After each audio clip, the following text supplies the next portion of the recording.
Good afternoon to all participants from South Asia, to our panelists, and a very early good morning to all connected from the US. A warm welcome to all of you, and thank you for joining us live. Thank you all those who already sent in some questions, both via email and via the chat. Please do keep sending them, and I will do my best to ask as many of them as possible. I'm Robert Bayer, an economist at the South Asia office of the Chief Economist at the World Bank, and I will be the moderator of today's webinar. We will learn from outstanding experts from across South Asia about the impact that the COVID-19 pandemic has on the region. I will introduce all of the panelists later, but let me already say that I don't think we could have had a better qualified panel to discuss the different pressing issues. Before going into more detail about the webinar, I would like to invite Hart Schaefer, the World Bank's Vice President for the South Asia region, to welcome the panelists and participants and to set the stage. Hart, thank you very much for being with us. Over to you. Thank you very much, Robert. Good morning to the colleagues here.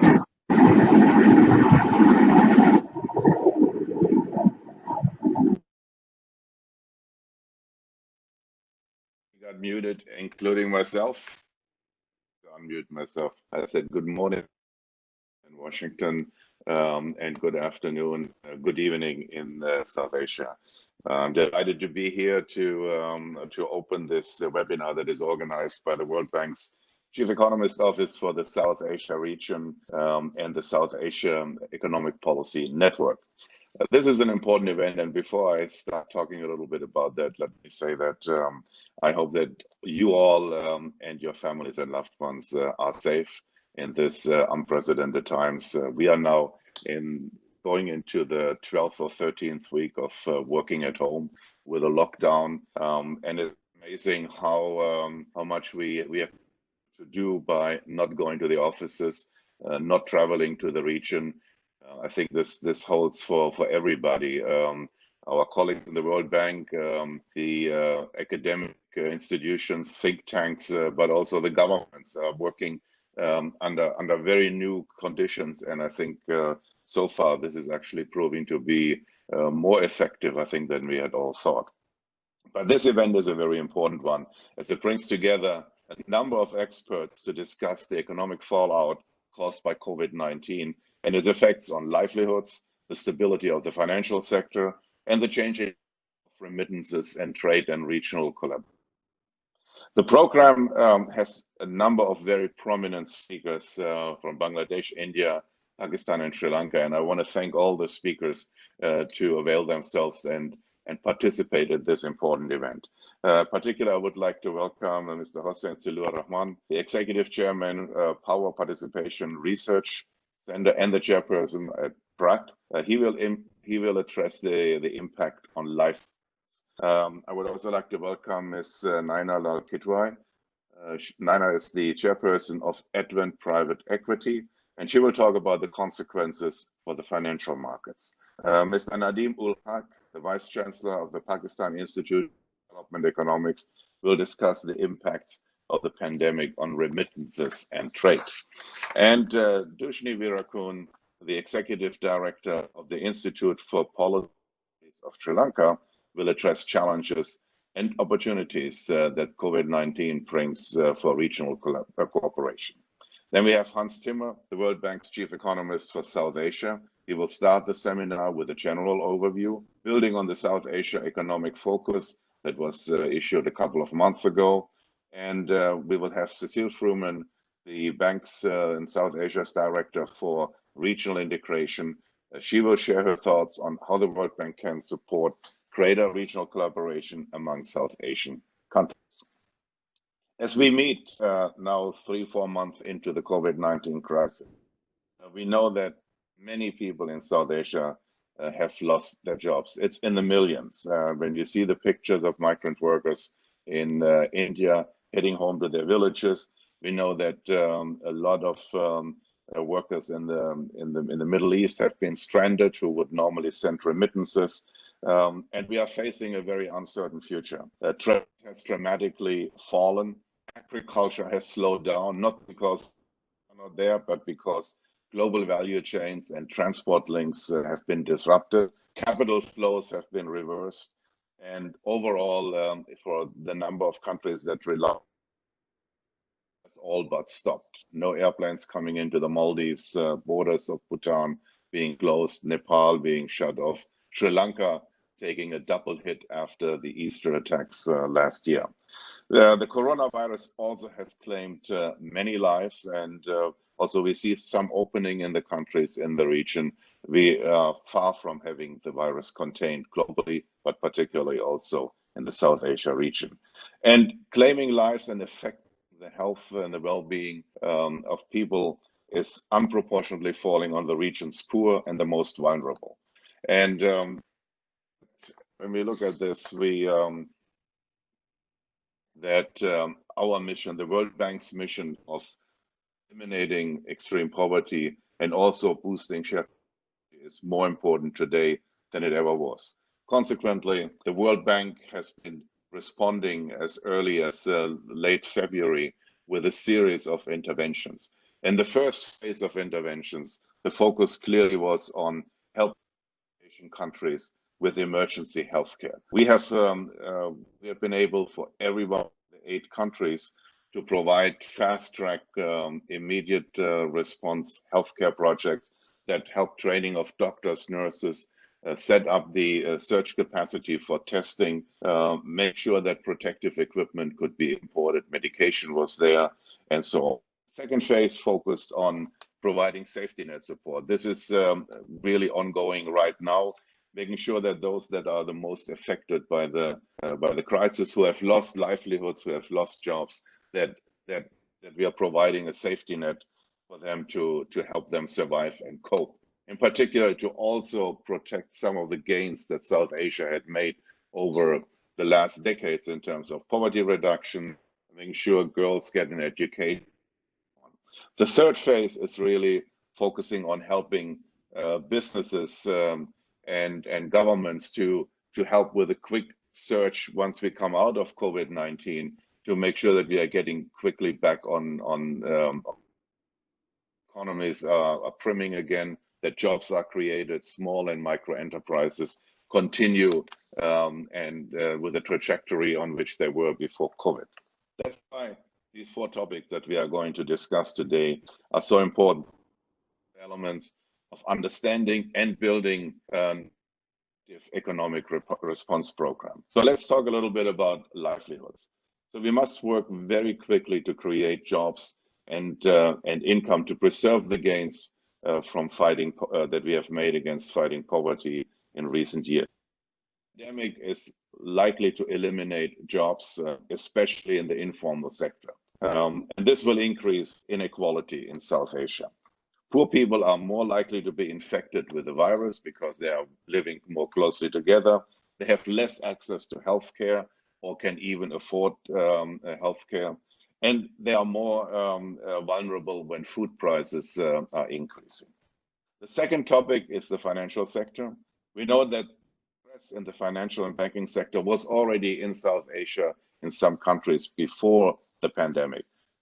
After the national lockdowns, after the last couple of months, this brings a surge in non-performing loans to banks, puts the banks in the financial sector even under more stress. And but we need to look at banks which are very much there in South Asia. How can they now play a role in helping stabilize the economies?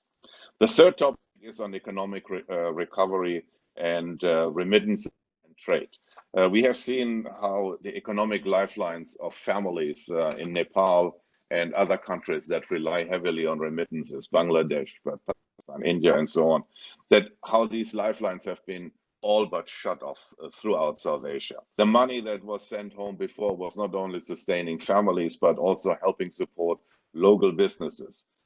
Many have returned to their home countries during the pandemic, but they are there without a job, without an income, and remittances have fallen across the region by more than 20%. The fourth topic is really an opportunities or an essential ingredient of the future economic recovery, and that is what what has clearly come out of COVID-19 is we can go it alone. Nowhere across the globe are there countries that the pandemic on their own, and if they want to succeed, it requires collaboration beyond national boundaries.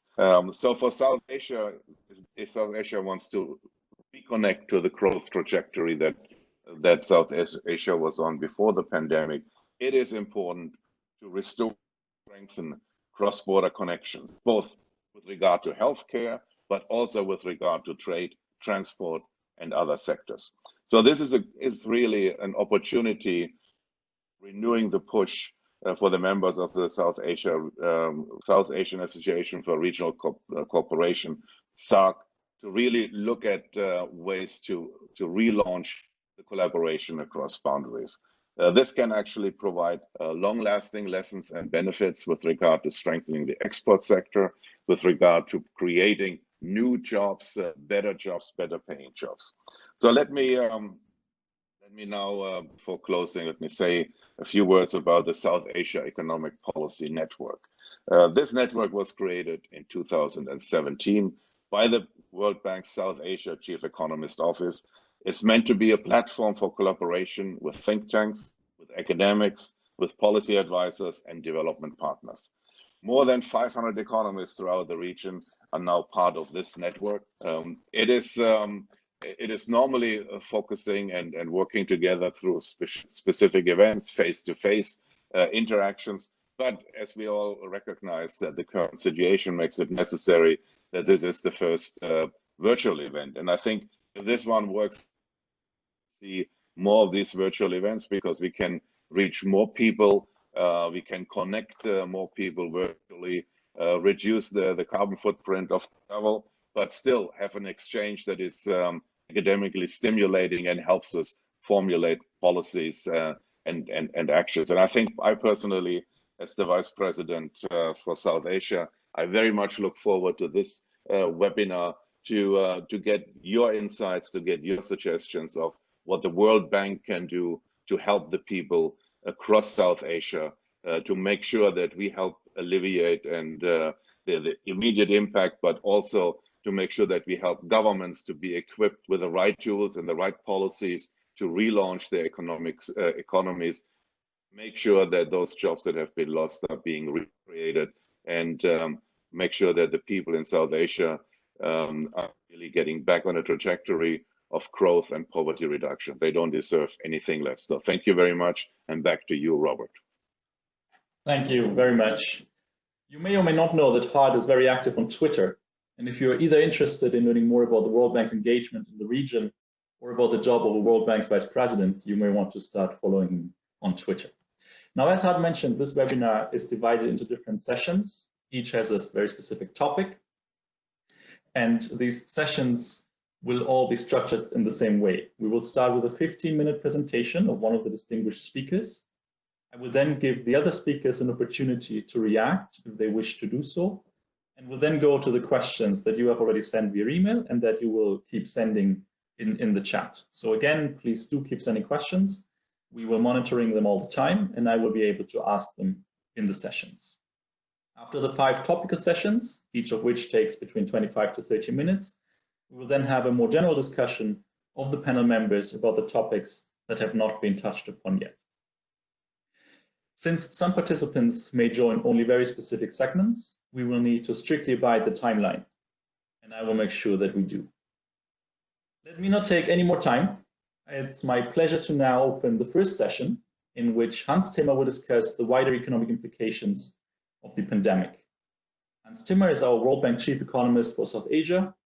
He has been the Chief Economist for Europe and Central Asia before, and before that was the Director of the World Bank's Development Prospect Group. He is a quantitative international macroeconomist and an econometrician who has worked on a very wide range of topics, from the economic impact of environmental policies, trade policies, and tax reform, to also short-term monitoring of the business cycle and the analysis of monetary and fiscal policies. In concurrent work, he is thinking very carefully about what could be done to unleash South Asia's informal sector that clearly has a lot of potential. Hans, the next 15 minutes are yours. Over to you. Thank you so much, Robert, and thank you, Hart. Good morning, good afternoon, good evening, everybody.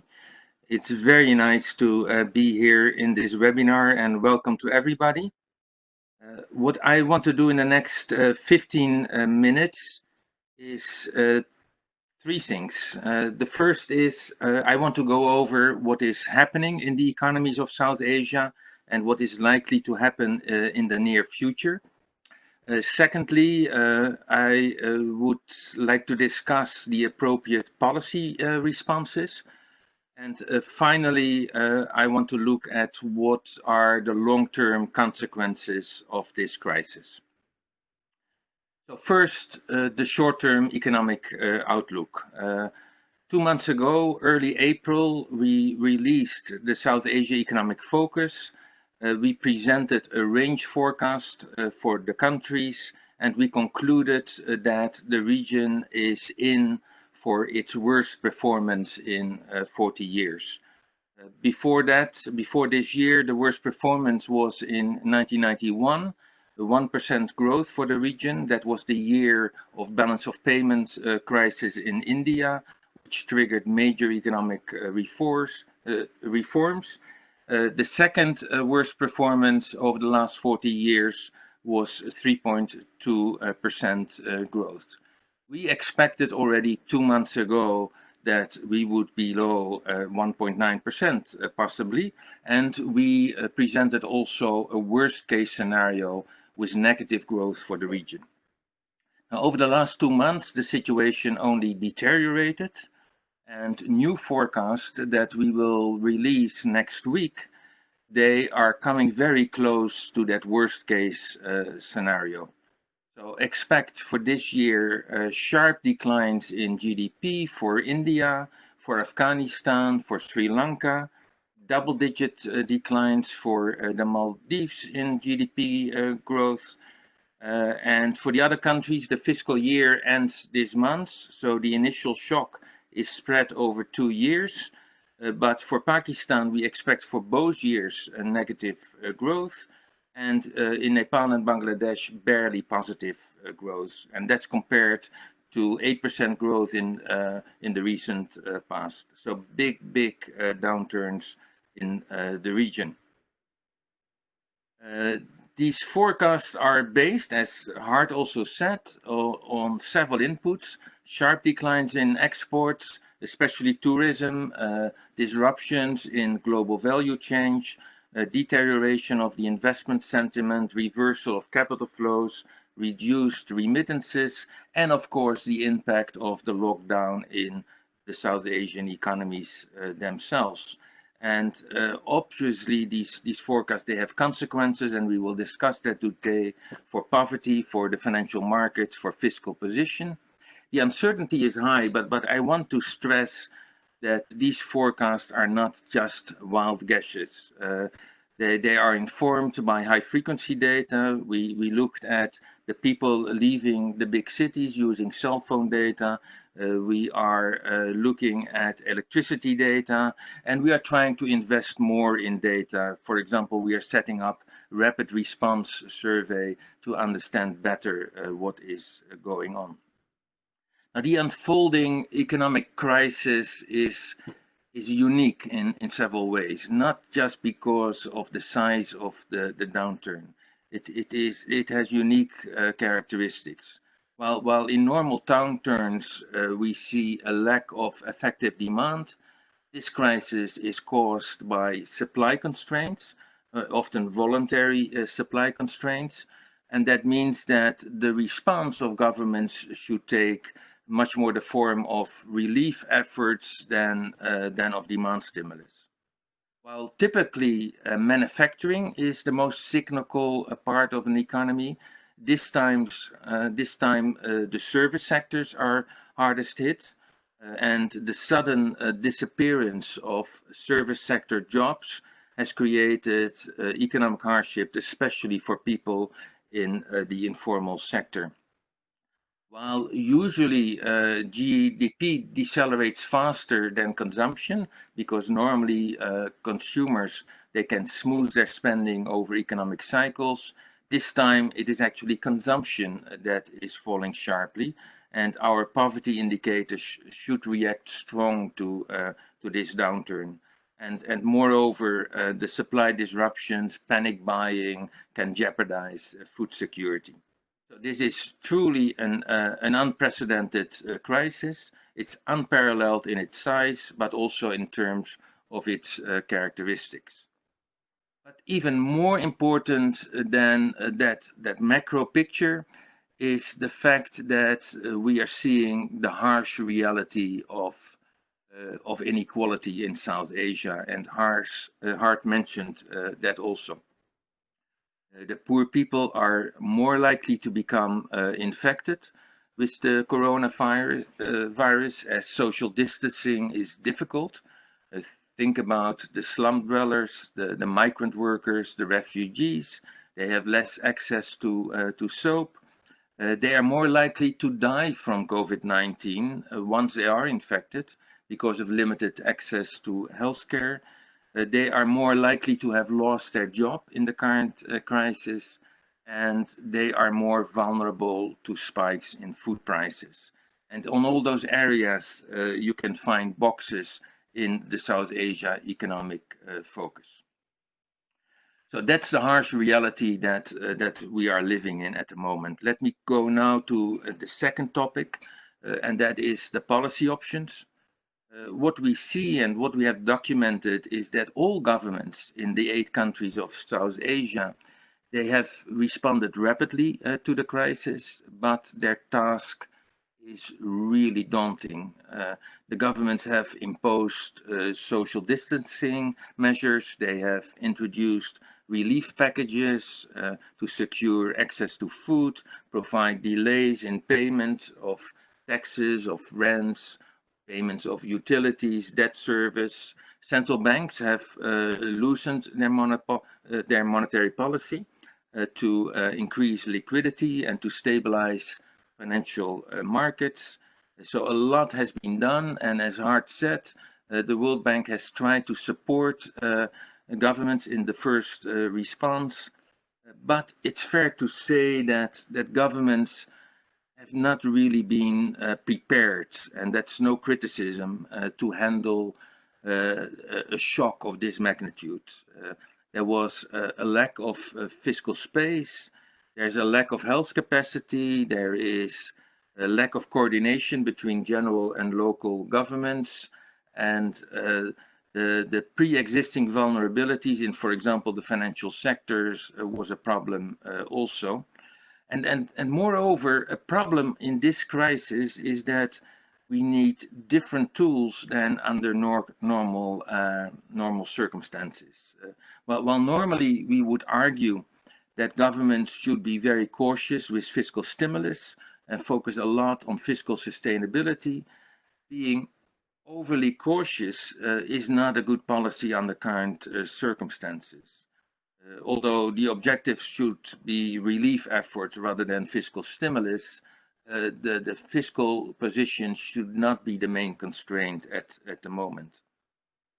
While normally we argue that governments should protect people, not jobs, because you want to allow structural transformation to go on, this time is really a time to protect jobs, to make sure that especially the small companies can survive this crisis so that they restart. Optimally, you want to have short-term public work programs and the moratorium on debt servicing. That is not happening enough.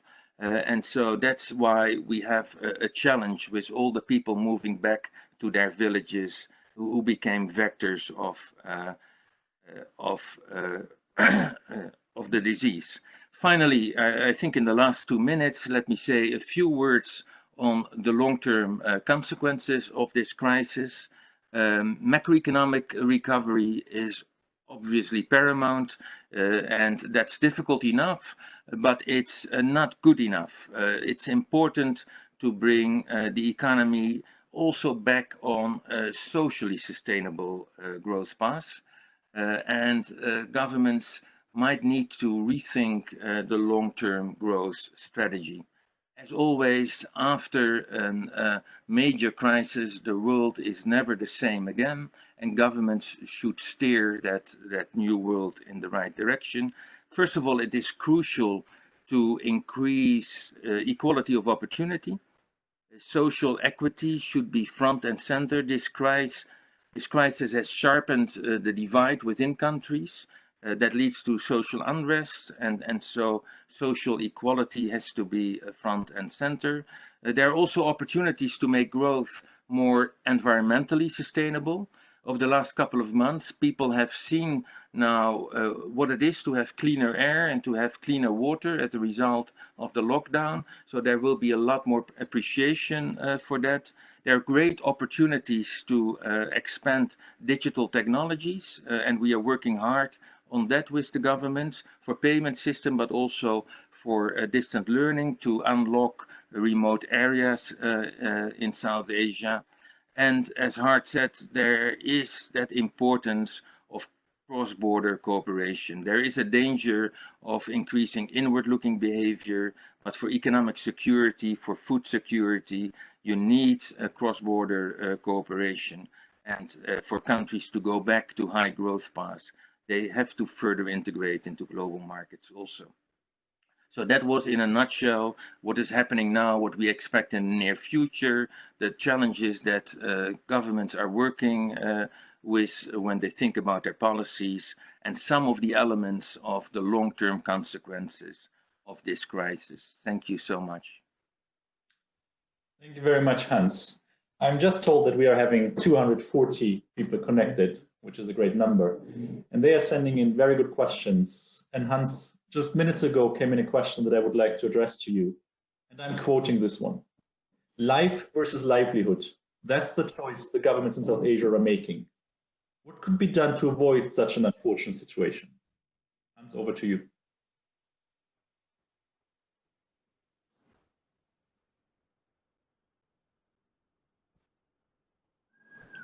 I was muted. There is a lot of discussion at the moment about that trade-off between life and livelihood. There's an emerging literature that suggests that especially in poorer countries, the focus should be much more on keeping the economy going instead of trying to save lives through a lockdown, because people are so vulnerable when they lose their income. Let me give a few observations on that. First of all, when you talk about a trade-off, then you think there's a negative relationship between protecting people and protecting the economy. The more you protect people, the worse the economy is. I think that's not always true.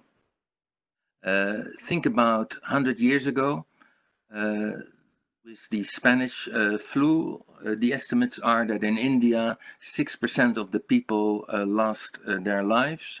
In a situation like that, if you don't protect the lives of people, if you are not able to do that, then the economy cannot flourish also. In such circumstances, you will really disrupt the economy. A second observation is that protecting lives has also distributional impacts. What we have seen in the lockdown, it's often protecting the lives of the middle class, but the migrant workers, they are still very vulnerable.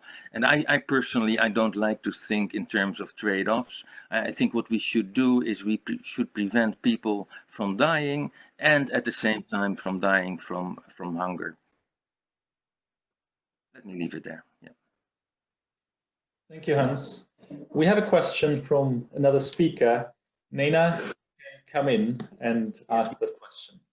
Thank you very much, Hans and Hart. Thank you very much for your very insightful comments.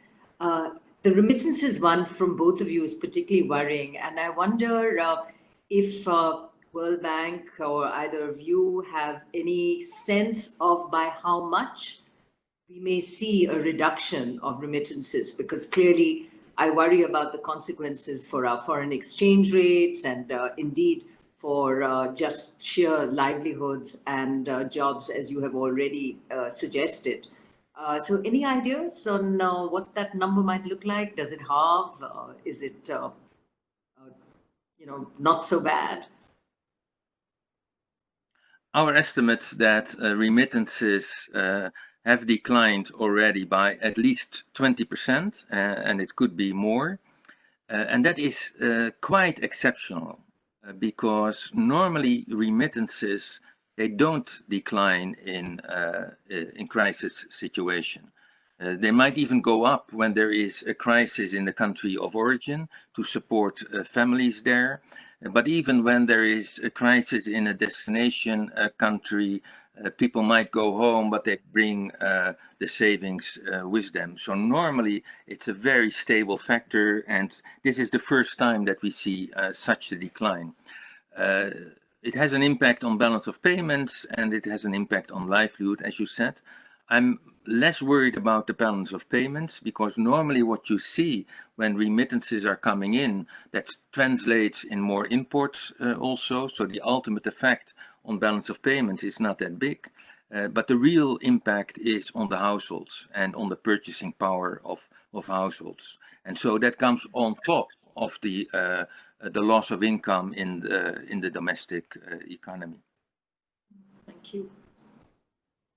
Thank you, Hans. There are a couple of questions coming in about globalization.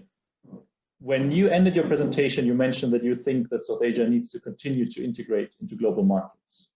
A couple of participants point out that globalization has already been threatened by the trade tensions before the COVID pandemic, but that with now borders being closed, people talking about interrupted supply chains, isn't there a danger that globalization is on retreat? And is it still valid that South Asia should integrate more? Over to you. Yes and yes. Those are the short answers to the two parts of that question. Yes, globalization was already in retreat. And yes, South Asia still needs globalization given the phase of development where they are in. I don't know of any country that has sustained high growth over decades, and that's what South Asia needs, without integrating into international markets. It is just impossible to continue to grow your economy with a non-tradable sector. It doesn't work like that. In international markets, you get transfer of technology, you get competitive pressures, but also that's the way to develop your manufacturing and high-end services sectors. That is where the productivity growth is. It is true that especially the advanced economies are no longer the champions of globalization, and that is why it becomes important now that in the whole of Asia, but especially in South Asia also, governments increasingly become the champions of globalization and help push globalization, but on their own terms, and make sure that they don't suffer the negative potential and impacts of globalization. Thank you very much, Hans. And that already brings us to the end of this very first session, but I'm sure we can go back to some of the points you mentioned in the general discussion later today. So let's now move to the second session, in which we will discuss the implications of the pandemic on livelihoods in South Asia. We are very delighted to have with us Hossein Siddleraman. He is the executive chairman of the Power and Participation Research Center that he founded in 1996. And he's also the chairperson of BRAC, the largest non-governmental development organization in the world.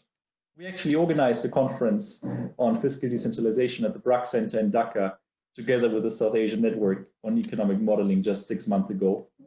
It was great to meet in person. I hope we'll be able to do that again soon. But so far, I think this webinar is working very well too. Now, summarizing in a few words the incredible career of Hossein Siddleraman, both within and outside of government, it's just not possible. So let me instead introduce him as an outstanding economist and a great social thinker, who is without doubt one of Bangladesh's leading intellectual voices. We are very excited to have you with us, and we are very interested to hearing from you on how the pandemic is affecting the poor and vulnerable. Over to you.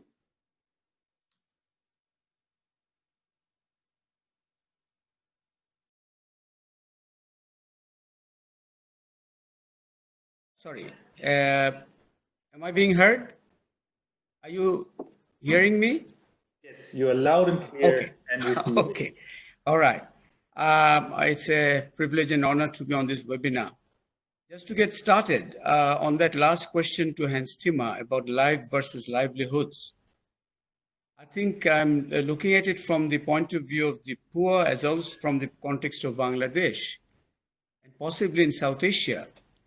I think the question needs to be reframed as efficiency versus inefficient response. Life and livelihoods, this response, this framing of the issue itself has confused a lot of policymakers.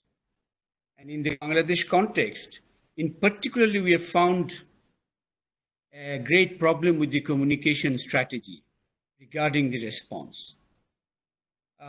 We started off, we haven't used the word lockdown. We have used the word general holiday with restrictions. It has given confused messages. We have had lax enforcement and no clear starting point in terms of opening up. So I think the issue needs to be more framed as an efficiency issue, how efficiently both things are being handled, the health and the economy, and in particularly how the top policymakers are communicating with the public on their understanding of the whole challenge. And I think here in the Bangladesh context in particularly, we had a good time sort of slot, a time window to get the health part in order, then to open up in a more coordinated manner. We really haven't utilized that. We have opened up in a very, very unclear manner. It's now, as of yesterday, it's now more formally opened up, including intercity travel. On the bus restrictions have been gone. So I think that has led to a lot of confusion and this uncertainty itself regarding, one thing is about the rate of infection. The official rate of the people identified as infected among the people who are being tested as of yesterday was 22.1%, which is actually quite high. But even more than that is the overall uncertainty. And this uncertainty, I think, is a key issue here because it's impacting on multiple fronts. For example, private sector healthcare has completely dried up. It's not just the COVID patients who are suffering, it's the non-COVID patients are also suffering hugely. The poor, in fact, have little access. Even people with money have no access. You have the private healthcare provision has dried up due to that fear factor. That fear factor itself has become a variable in all our calculations. The investors, the entrepreneurs, they are also, very undecided in terms of how much they will go ahead. So it's not really a life versus livelihoods as the choice actually here. It's about how efficiently we are handling both of these issues, the lives and livelihoods. I think that's the first point I would like to highlight from my side. Now, in terms of from the point of view of the poor, certainly the impact has been huge, and we actually did a quick nationwide survey. And I think for South Asia, some longer-term lessons are coming into view. One is about how we understand our success in poverty reduction. We have become very accustomed to cite the figure below the poverty line. In Bangladesh, as of 2019, is 20.5%. Now, the immediate impact of COVID-19 has been that not only have this 20.5% have been affected very severely, but what we have called the new poor. people above the poverty line but below the median income level. That huge band has also been impacted tremendously. In fact, we found that 80% of that band fell into poverty. So now Bangladesh, it has to deal not with the 20.5% of the official poor, but with additional 22.5% of new poor. I mean, if things turn around, they may again, rise. That's a different issue. And to what extent things may turn around remains to be seen. But this new poor is really forcing us to think about the type of economic realities in which we have seen the growth. There is the macroeconomy elements like the RMG sector. They are always in discussion, etc. But this huge area of service sector, informal service sector, in which much of these new poor live, that the quality of jobs or the vulnerability of that whole mesoeconomy is an issue, and they have actually, we have seen that much of this sector lacks policy attention, policy support in terms of specific attention. So I think this will be a very important issue to look at down the line. That what about this new poor, who are in fact maybe even larger than the poor? How do we deal with them? Obviously, short-term social protection measures, we calculated actually about, we made a fiscal calculation about in Taka, in the Bangladesh currency terms, is about 11,000 crore Taka, which is about, say, $1.25 billion. But government really has done about 10 to 15% of that requirement out of their resources. So you can see the gap between the response, and the other issue is about, of course, the down the line. I mean, one is the social protection part of it, but other is the recovery part, and there the life versus livelihoods debate, I think, has done a disservice to the thinking among the bureaucrats and the policymakers. They have really, in a way, not handled both equally. And I would say that, yes, what Hans Timmer mentioned about the globalization, for example, the two growth drivers of Bangladesh linked to globalization is the remittance and the RMG sector. RMG, and here, of course, the remittance has been hit hard. RMG hasn't been hit that hard. And we already see, I talked to an entrepreneur this morning as preparation for this webinar. And what I saw is that that's more dynamic, diverted investment, Japanese investment from China are already flowing to some extent into Bangladesh also. So that growth driver will work in certain manner. But I think if you are talking of poverty, the focus has to be on that massive informal service sector. How do we really, galvanize that, including agriculture? And I think here a critical issue will be the rethinking about this non-tradable sector, the domestic sector, so to say, and both agriculture and the rural non-farm sector. How do we really empower them with policy support, with fiscal support, etc.? In particular, microcredit is a very important actor here. And I think in the next 6 months or so, I think importantly, if policy support to the microcredit sector can be leveraged very effectively, that would go a long way towards galvanizing this rural, both agri and the non-farm rural non-farm sector. So those are, I think, very important issues. Here also, I must say that we need to bring in, I know it's a World Bank organized webinar, but the word political economy also, I think, is very critical to this context also, because large fiscal stimulus packages have been announced. But I think the governance of those fiscal packages or the stimulus packages is a critical issue. And that's where I mentioned the issue of efficiency is so important. You can have that amount announced by the government, but reaching it to that the affected people, And here for South Asia, if not for South Asia, for Bangladesh too, certainly, social protection also is crossing a milestone, because much of our social protection, nearly all of it has been focused on the rural poor. We haven't had much social protection for the urban poor. The disproportionate impact of COVID-19 has been on the urban poor. So we have to now come up with both programs as well as targeting strategies of how to deal with those, urban poor. And I think finally, at this stage, I would conclude on that issue of the health as an issue. Health, I think, is in this COVID-19 context, health is not just a sectoral health issue. It is critically an economic issue.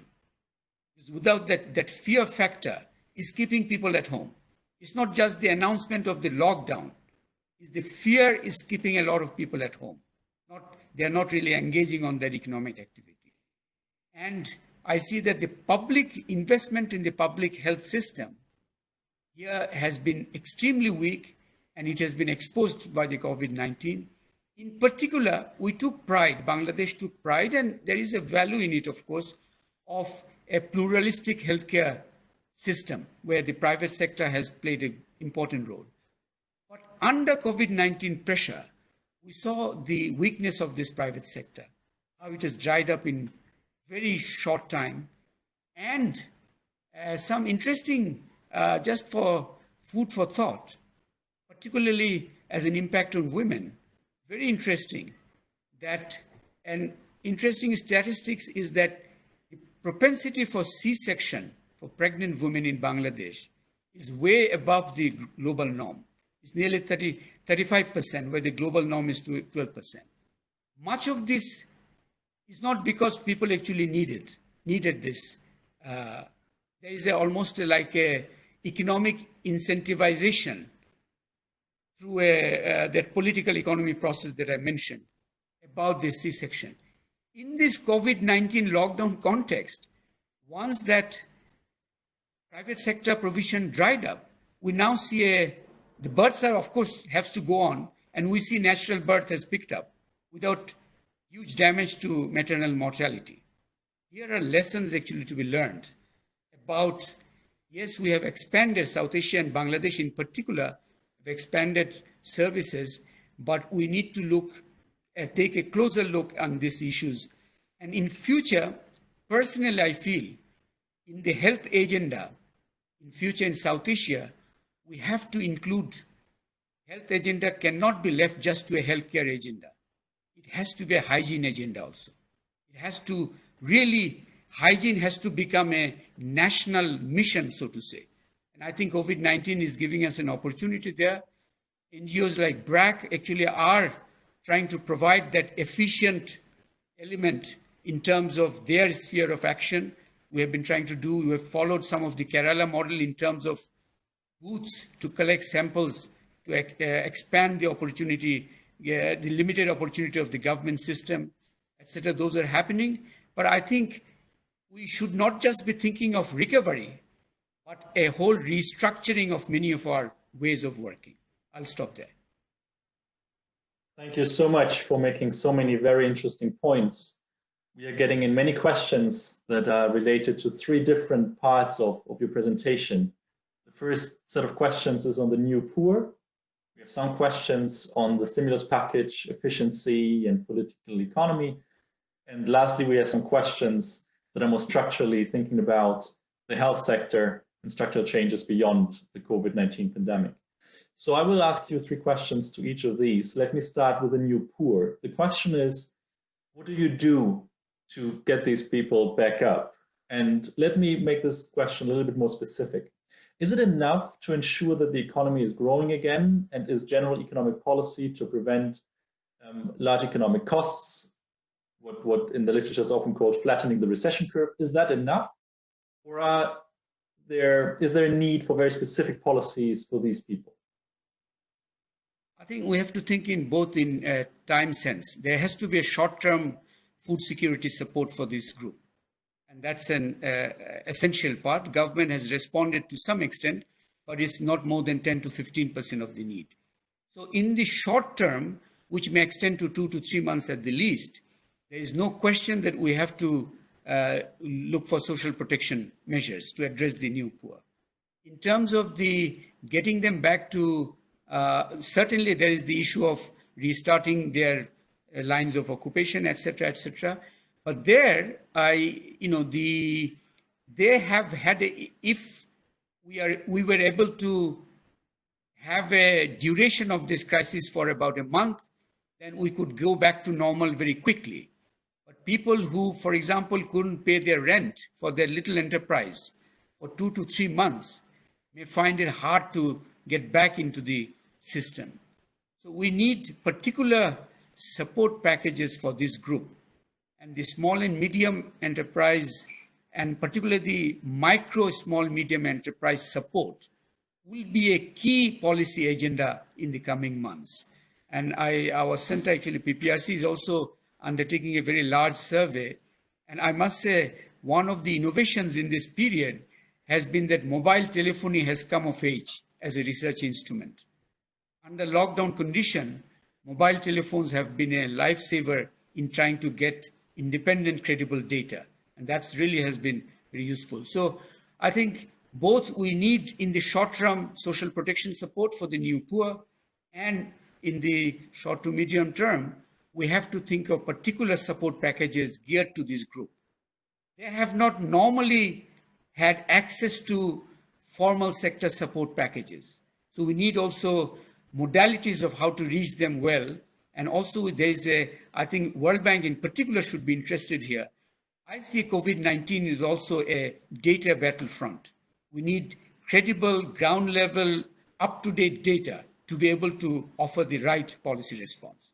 So that would be my response to the question on new poor. Thank you very much. And I think the issue on data is a very important one, and maybe we can discuss that a little bit later in the panel discussion. So the second set of questions is related to the fiscal stimulus or rescue package and its efficiency. You mentioned some concerns. One question is, to what extent the concerns about the efficiency of these packages is specific to South Asia, or a more general problem present also in other countries? And the second question is, how do you ensure or make an efficient response more likely given the current political economy environment? Okay, so these are difficult questions also, and not amenable to very quick and easy answers. The political economy context in South Asia is very complex and intractable. But here, the issue here, I think one additional aspect which has come out is that in our usual understanding of empowerment, about poverty issues, about governance, etc., I think it was very interesting who voiced the first demand for a stimulus package. It was the RMG sector, and then followed by a few others. I have actually written an op-ed on this. You have a new reality where voice muscle is also a factor. People who have opportunities to make those voice demands get heard much quicker. Now, government, of course, has responded through stimulus packages, much of which, it's not really fiscal packages. It's more like refinancing or interest subsidy type of support. But particularly for the MSME sector, you really require fiscal support, and that there is a political economy issue there. But in terms of targeting these issues, I think the challenge here is that these MSME are sectors with which, they are essentially, we now have to deal with the informal sector. Government in general, banking sector as a whole, has not really been efficient in dealing with the informal sector. So there is a big challenge there about targeting and about creating new modalities. Now, of course, there is also the question, the political economy issues, important because unfortunately what we have seen, for example, yesterday, we saw an unfortunate development where the bus fares which actually adhere to those poor and new poor, were allowed to be enhanced by 80% in this period of COVID-19, where there was an easy option for government to provide a fuel subsidy to the bus operators as an alternative way to deal with the issue. And so that's a clear example of how the political economy is playing out. And I think it's very important to be able to look beyond the bureaucrats may be thinking in a easy manner, but the bus fare hike, to me, is a clear expression of that political economy issue, because the transport of owner lobby has a lot of voice and political muscle, and they could get that through. But even that solution, their demand for a hike, and they of course ask for it on the basis that there will be one seat empty next to the passenger, and so they need a higher level of fare. In reality, the buses were as full as before, actually. The hike happened, but the buses were as full as before. But I think the issue here, the political issue is here, the government could have handled this by providing a fuel subsidy rather than allowing a price hike, which is going to impact on the poor, actually, and the new poor. So I think those are the ways in which I see the political economy, the intractable part, are not going to be handled or not going to be addressed overnight. But within, there are specific policy windows, I think, where the political economy choices can be understood in a much more efficient manner. In particular, I would say that we have to invest more time on the targeting strategy approach, based on credible data and new modalities of addressing the urban poor and the new poor. I'll stop there on that. Thank you very much. Very clear and very interesting and a very compelling example. Let me now ask you the last question, and that goes a little bit beyond the COVID-19 pandemic, but is related. So what are the structural changes coming from it that also should be taken over into the future to ensure a better health system and a stronger economy? And what should be the government's focus in the post-COVID-19 world? Okay, so I think, sorry, did I lose you? No. Am I? We hear you and we can see you. Okay, all right. So the first point is that I think Bangladesh has run with two growth drivers for about 20, 30 years. There's the RMG sector and the remittance sector. And I think remittance sector has, as I think Hans Timmer mentioned, I think he gave a not Bangladesh specific figure of 20% decline, but remittance is going to take a hit in Bangladesh too. And I fear if aviation industry starts off, there may be migrants may be forcibly returned to their countries of origin, particularly from the Middle East. We have that fear in front of us.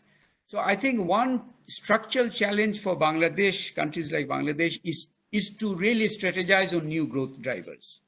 And here I think we have to look not just as particular sector like RMG, but in a more organized manner.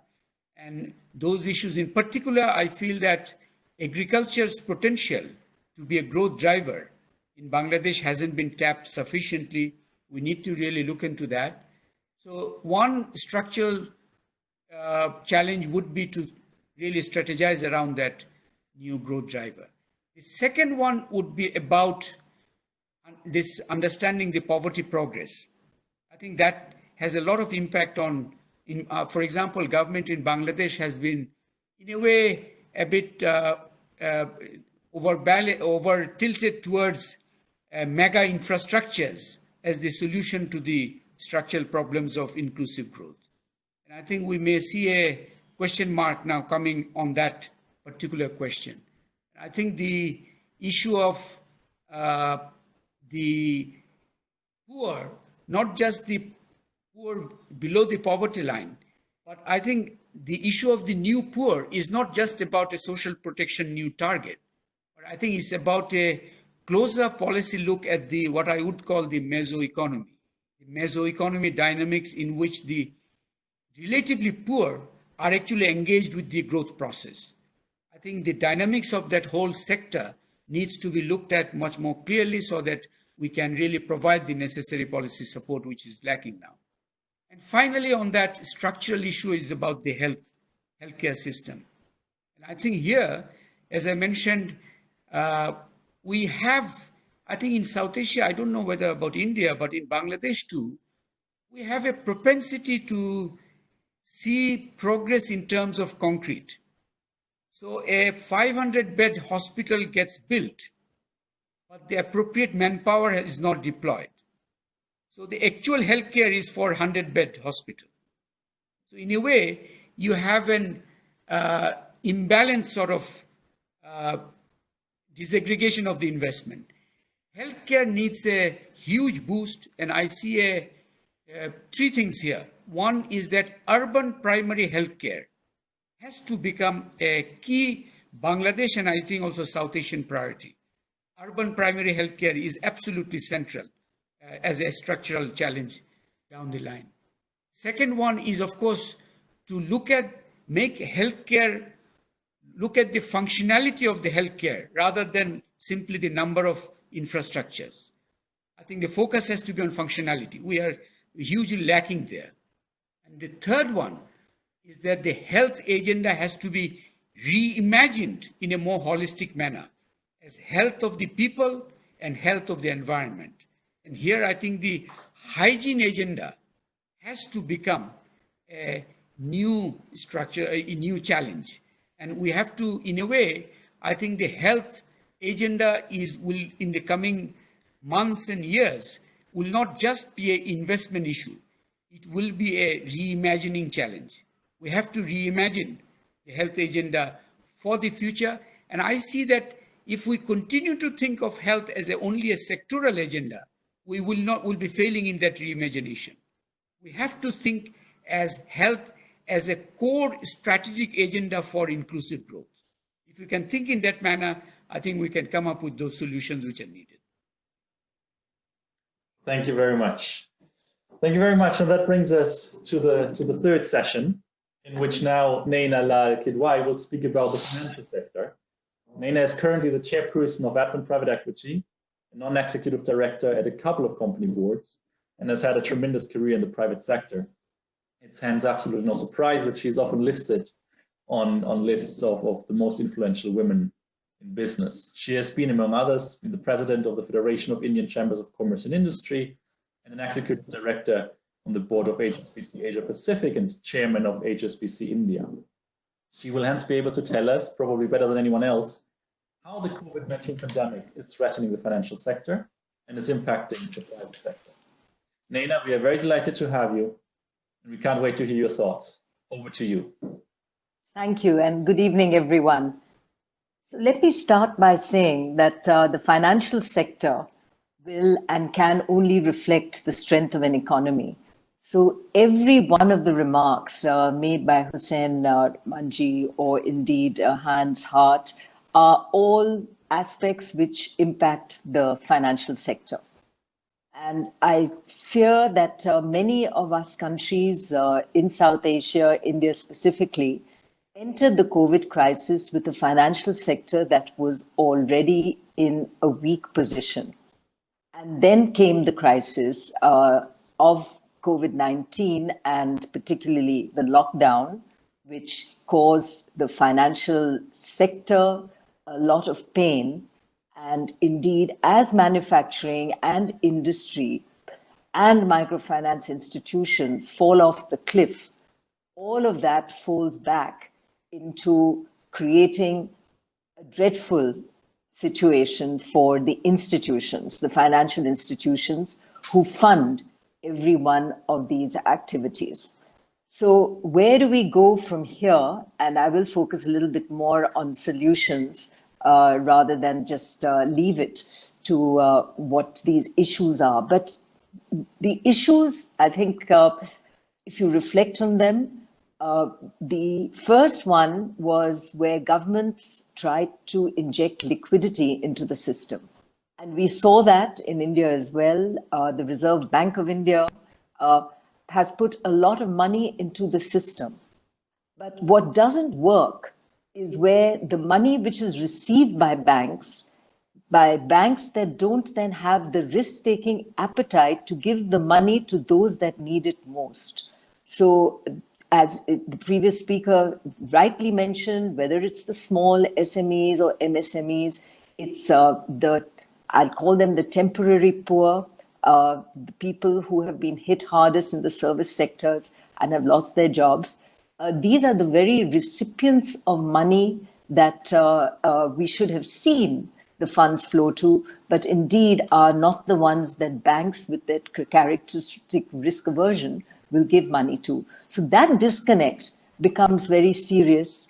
And then when you look at industry sectors like tourism, which are hard to even forecast when they come back up in terms of operation, or the real estate sector. I mean, these are some of the hardest hit sectors as large industry goes, and all the way through to MSMEs that operate or support these sectors.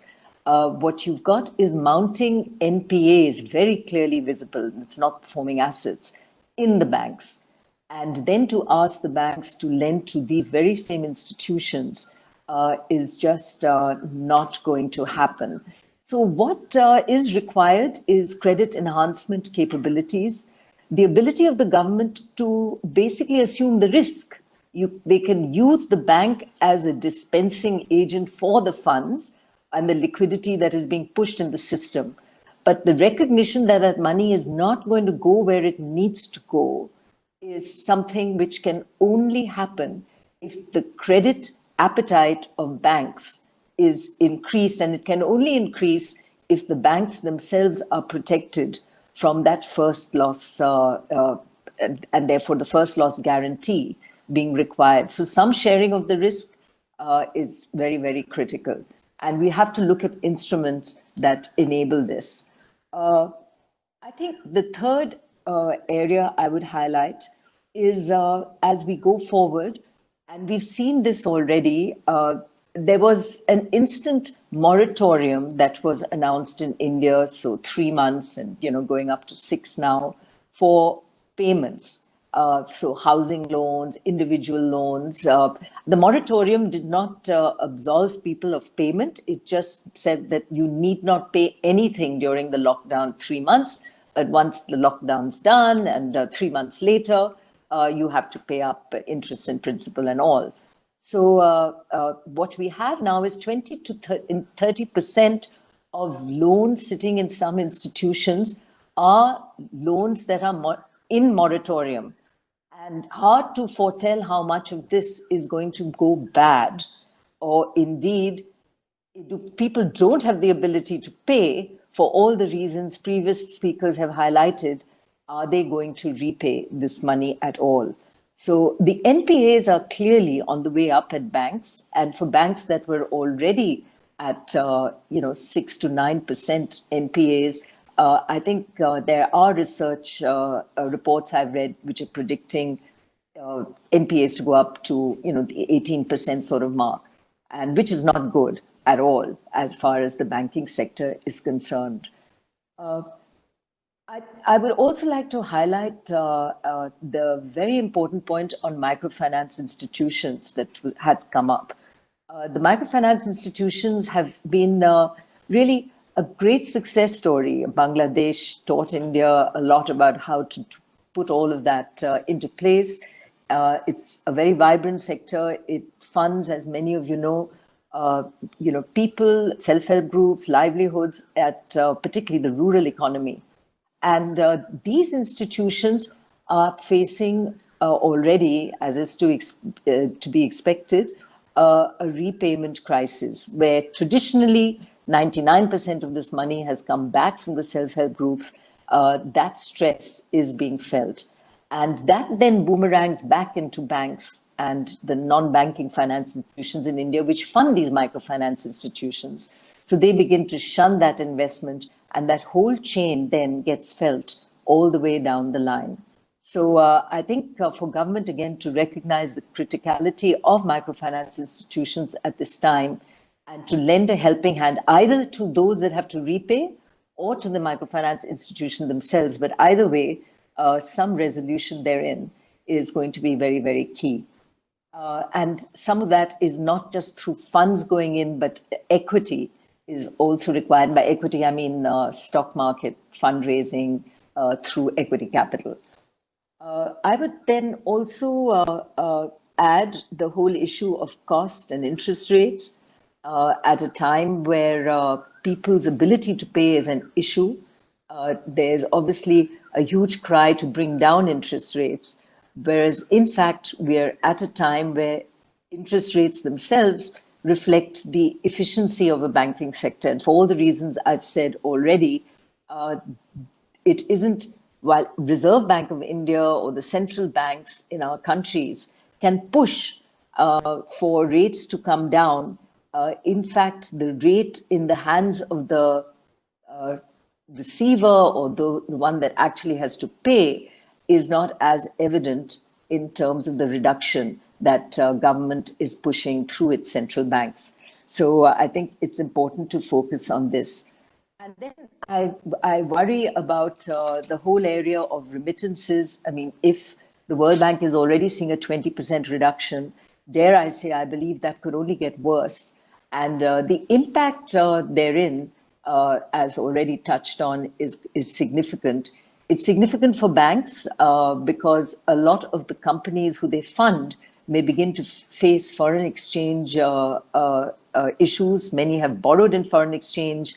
The cost of repayment of those foreign exchange loans goes up just at the time when they're least able to fend for themselves. So you've got that pressure compounding on the only good thing is that for many of us oil importing countries, the price of oil has been a real bonus to us and hopefully helps on the other side of making sure that we don't have a horrendous foreign exchange crisis on our hands, even as we cope with everything else. So solutions, clearly the ability to raise capital is important. This is really equity capital. Unfortunately, markets are not at their friendliest right now. The good news is at least the market in India is rising. If you were to ask me why, it's hard to say, but we do hope that the banks, as they go forward to collect equity capital, can do it in a buoyant enough market where they're not selling at the bottom of the heap. And particularly because of government-owned banks, the fear of dilution remains quite large. So you really do need to make sure that these banks are able to raise money at attractive prices. A second solution, of course, as I said, was the whole credit enhancing and packages therein. We need a lot of interesting products that help in that direction, helping the MFIs and those sectors. And I think the microfinance institutions have been largely rural focused. We need much more microfinance type of activity for the urban environment, which has never been easy for the microfinance sector. But we have to really look at that as we go forward, because we have seen that those are the weak points that collapse very quickly.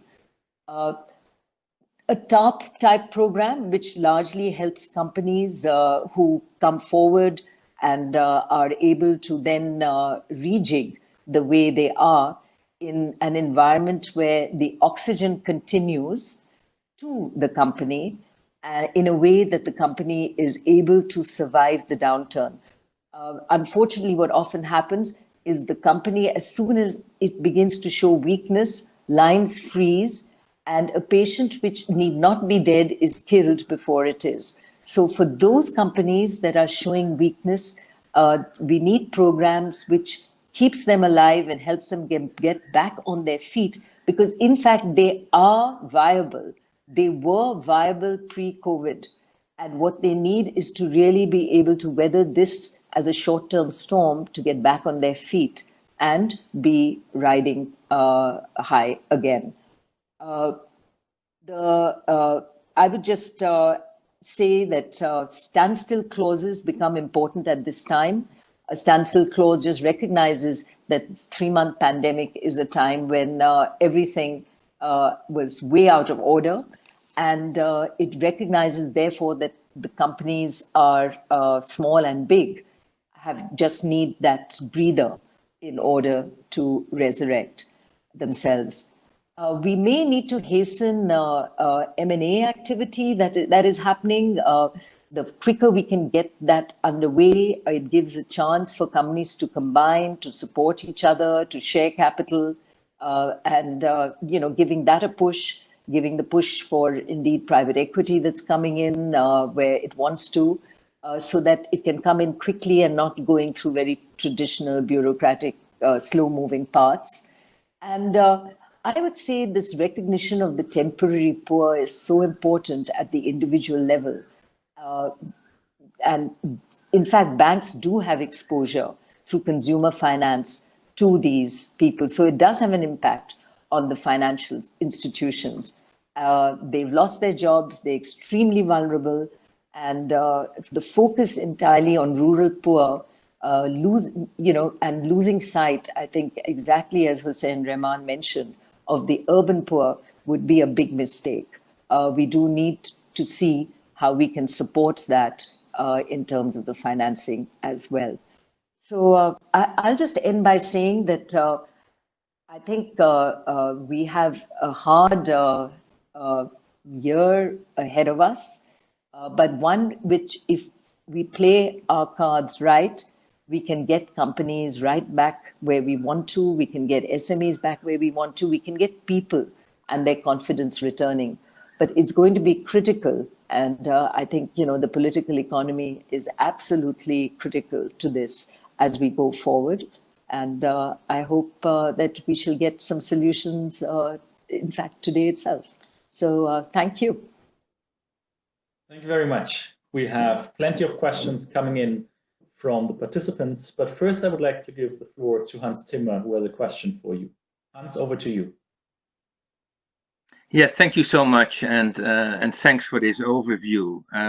You mentioned that there is a role for the government in risk sharing to keep the credit flowing, and also you mentioned that the debt service moratorium can result in more NPAs. And then you need a resolution system to resolve that, perhaps a bad bank. My question is, does that mean that there is a role for public banks at the moment? Can we conclude that while in the recent past public banks were perhaps part of the problem, they could be part of the solution now? Hans, we've had a little discussion on this earlier, and I have to laud the World Bank for actually raising this. Yes, so for many of us who were critics of the old system with countries like India with 70% of the banking sector in public sector hands, can we use that to advantage now? And clearly, the public sector banks can be instructed to do, for example, direct transfers to individuals. That's government money going through the public sector system to all the small accounts that have been opened. So yes, but for these larger programs, so far the government has not shown an appetite to use the public sector banks' credit abilities and to push them to do things which they might otherwise not have done. And it has a risk because these are quoted institutions. And if the stock market begins to see that they are being forced to do things where they are, for example, lending money which they would otherwise not because of the risk aversion, with no support from the banks, it's going to actually hit the banks exactly where it hurts, because the stock price comes down just when the government should be raising capital to shore up these banks, because they all need capital. And an environment like this, recapitalizing, overcapitalizing is actually important. So I think the way the public sector banks will have to be used is, yes, for putting government programs into place, but the taking of the risk and destroying the value of the banks will cost us very, very, cost the bank and then the treasury a lot. So there will have to be a risk-taking mechanism. And I would say, why shouldn't the government take that risk? If the government is doling out money, and rightly, for food and to the poor, this has to be one way of doing it. and possibly far more efficiently, giving it through the banks than doing it through systems which have traditionally not worked, or dare I say, have a lot of leakage along the way. So yes, I think the public sector banks, but I would see them much more as the dispenser of funds and as the arm of the government that can do this. And government has other vehicles to use. We have institutions in India like NABARD and SIDBI. These are institutions which are set up to support the SME, to support the agricultural sector. So let's see these come through with some of that credit enhancement, which I referred to earlier. But I think it is a godsend if used right. But government should not pass its problems on to the banks, because that will be a tough one for the banks to weather. Thank you very much. We had two clarification questions on your point on the credit enhancement measures. Maybe you could explain in a little bit more detail how that would work and how that then helps the medium to small enterprises. Okay, so these can follow many structures. So one would be if there are institutions, for example, as India has, NABARD, as I mentioned, is the agricultural bank, or SIDBI, which is it's been set up really for the small industrial sort of sectors, that they would provide the guarantee to the bank that lends money to the companies which apply to them. The bank assumes a risk, and I would say, I'm not saying that every one of them gets the money, because we do have to look at reordering for those that are possibly not going to survive a model of 12 months thereafter, because we have an economy which has changed enormously. And I'm sadly thinking of some of the, say, areas in tourism, etc., which don't come back quickly. Then maybe allow some of those to go away. But a large number of companies there, which were doing absolutely fine till the lockdown, what would happen is a SIDBI or a NABARD through government would actually provide the guarantee to the banks to say, if any of these guys goes under or is unable to pay, we stand good for that. So the beauty of it is the money does not have to be shelled out today. That guarantee ensures the flow of money from the banks to these same companies which it otherwise would not have lent to, or to individuals it might not have lent to. And only in the case of non-payment, and let's assume in the worst case scenario, it's 20% of those loans don't come back, the cost of that 20% is borne directly by government. And that too, it will be spread out over a period of a couple of years. So it's not felt immediately. And meanwhile, banks will make every effort to recover the money, etc. as well. So one is it makes the problem sort of spread out over a period of time. Two is it gives the money to the guys that need it right away. And three, it ensures that the banks continue to lend to the very people who otherwise wouldn't get it.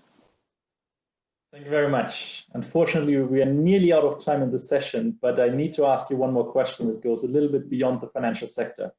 But there is tremendous interest in the questions we are getting on your assessment of the policy response in India, and in particular, the distribution of responses between the government of India and the Reserve Bank of India, and how you assess the policy efforts at the moment, and whether there's anything crucially missing.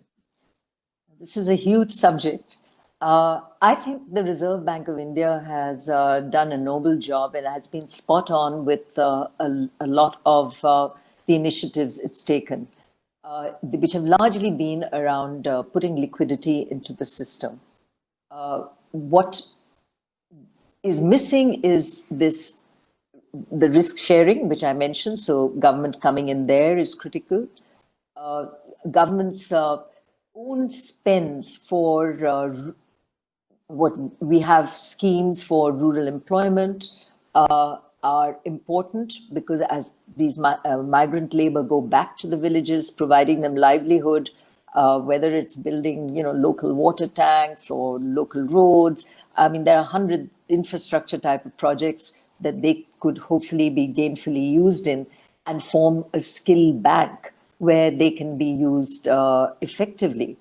So the way government now begins to deploy money towards giving people the livelihoods which they would use their skills again, but maybe not back in the urban environment right away because they don't want to come back, but use it is, I think, where government has to come in.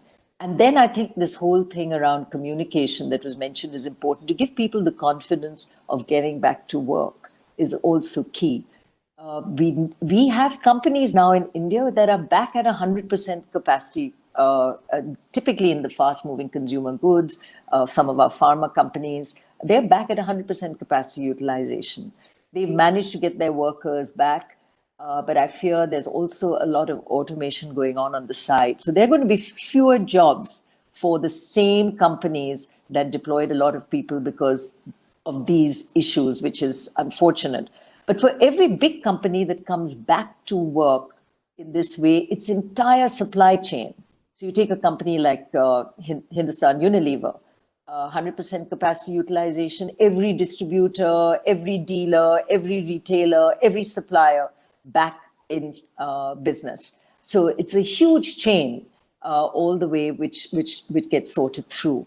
So what the mistake I think we make at the policy level is we focus only on the MSME. We need to focus on the soup to nuts of every company. The big guys need help to get back on their feet. It may not always be financial, but for every big company that is up and running, its entire chain kicks in. A Maruti Suzuki, which is at 20% capacity today, has hordes of small suppliers, auto ancillary parts guys who are sitting just waiting for the mothership to emerge. So the focus has to be on getting every company, big and small, and big is as important because of the supply chain that it relies on is the very MSMEs that government is quite keen to support. Thank you very much. That was very interesting indeed. And that ends the third session. So we are now moving to the fourth session, and let me use this opportunity to welcome all the participants who have decided to join for this specific session, in which Nadeem Ul-Haq will focus on remittances and trade. He's now the Vice Chancellor of the Pakistan Institute of Development Economics. Before, he has spent over 2 decades at the International Monetary Fund and has also served as a Deputy Chairman of the Planning Commission in Pakistan. He is both a visionary author and a critical thinker. He hosts frequent webinars himself, mainly on COVID, on policy responses. He has emerged as one of the policy voices on how to tackle the pandemic in Pakistan. And Nadeem, we are very much looking forward to hearing from you, your views, in particular views on remittances and trade. Over to you. Thank you very much, Robert. Thank you. Let me also thank the World Bank for arranging this session. South Asians seldom talk to each other, so this is wonderful to hear South Asians collaborating and talking to each other. Let me just try and tell you that I'll divide my talk into 3 parts. One is I'll talk a little bit about Pakistan, then obviously I'll talk about the topic trade and remittances. Thirdly, I think it's also very important to talk about what every speaker has kind of touched upon, vulnerability and response. I think those topics also need some debate and understanding. Now, turning to Pakistan, yes, like every other place, Pakistan has been hard hit. But to begin with, Pakistan had a fund program. And Pakistan is a frequent user of fund programs, which means Pakistan has always faced a balance of payments problem and a fiscal problem. So we are hit by this pandemic in the middle of a deep fiscal problem and a debt crisis, and a fund program that's going on that's trying to cut back our fiscal expenditures. Growth had already come down to 2% before the pandemic hit us. Now, when the pandemic hit us, obviously, last quarter, virtually the economy came to a standstill. The government was debating between lockdown or not lockdown, but no matter what, our export orders came down dramatically, and the economy shut down. The informal economy virtually stopped. All kinds of domestic trade also stopped. People, unemployment shot up. So yes, poverty shot up. We had a huge problem. Now the issue is we've seen in the last quarter growth rate decline by 9%. Turning to the trade issues, we've had a sharp drop in exports. Almost 40% exports have come down. Imports have come down by about 25%. But the good thing is that Pakistan was never really a truly open economy. The trade sector constituted about 45 to 50% of GDP, so we were not really integrated to the globe. So in that sense, yes, it hasn't impacted us badly. Exports have gone down, but imports have gone down too. And because imports are larger than exports, perversely, our trade account has improved. Now, remittances have gone down already by 20% and are likely to go down further. So remittances on which the economy subsisted because our trade account was very large. With remittances, we were able to get a reasonable current account, 1 to 2% of GDP. That's how we survived. But if remittances come down sharply, then it's going to be a big problem. What we are hearing is that there's going to be large returns from Saudi Arabia and the Middle East. But again, these are rumors. I won't put anything on them, but still, they're being talked about. And yes, we are projecting remittances to come down by, I guess, another 10 to 20% in the coming year. And again, it's very difficult to say how it will turn out. As you can well imagine, in this issue, the question of the exchange rate and the vulnerability of the exchange rate remains very, very open. How far will the exchange rate decline or what will happen? I will not speculate on that, but obviously there will be pressure on the exchange rate. Our reserve situation is already very low. Now, given that, let me also say that, look, what are the responses? We are thinking of responses in an economy that is evolving very rapidly. Yes, the government has come up with fiscal packages. The government has come up with monetary responses. Interest rates have come down by about 6% almost, and they're probably likely to go down further. Money supply has increased. The government has pumped money into the social safety net. We have a good social safety net. The World Bank is very fond of that social safety net. But I think the key point to consider here is how effective are these traditional instruments? When we check at the fiscal multipliers, they're not very, very significant. They're not very positive. In fact, chances are they could be very shallow. So in that sense, how easily will the fiscal policy impact on poverty or growth is very hard to see. Same thing for monetary policy. We are not quite sure what the lag is and how quickly monetary policy will respond. So the issue of how quickly the government can respond and how much it should spend, what the fiscal stimulus is, I think people say that very easily, but we should think about it. The other important issue to think about is that, and this is where I come to now, the last item, which is vulnerability and response. If you're going to have fiscal and monetary stimuluses, the one thing that South Asia, especially Pakistan, lacks, I'll talk only about Pakistan, we have no local government. When you talk about health and education, it is very hard to think of Islamabad spending money to affect health and education in Balochistan or in outlying areas because local government is ineffective. So that is a major, major issue that we have to take up. On the question of vulnerability, I think we should also think about another very important issue. We have faced many challenges. COVID is one of them, yes, of course. But we also have climate change events, which happen frequently. We've got a big locust attack coming up, which people are not talking about because COVID has overshadowed it. But the locust attack is affecting a large number of people. And climate change, big floods, etc., do affect us. The next thing that's coming up, which everybody knows and we should talk about and South Asia doesn't talk about, is the technology shocks. We will have a large return migration because of technology too, and we haven't planned for it yet. So the issue is that we are living in an age where vulnerability is not just a pandemic. There are many events that are going to affect us. Now the question is responses. We have also kind of come to believe now that it's data that is the problem. And I think the issue of data versus institutions also has to be faced. I'll give you a very interesting example.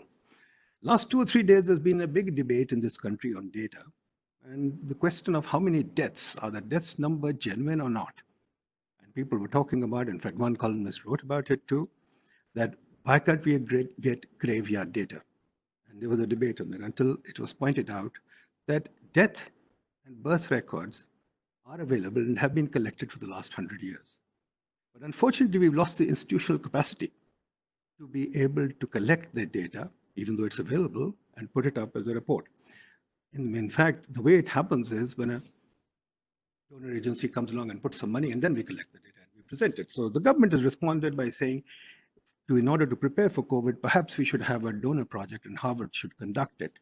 And so we're going to now wait for data to come in. So I think we have to worry about, is data the most important thing, or is it local institutions? We don't have local government, we don't have local analysis capacity, and we are waiting for data to come in. So I think, quite frankly, the institutional issue has to be faced. Again, when we had the crisis, the problem that we faced, and I've heard many people say that, is the lockdown versus no lockdown policy, is the livelihood versus lives policy, etc. Yes, we've debated it too, but we have not had an effective debate or an effective implementation. Like, I think, the whole of South Asia. We had a lockdown that was not very effective. Then we closed the lockdown, that's not very effective.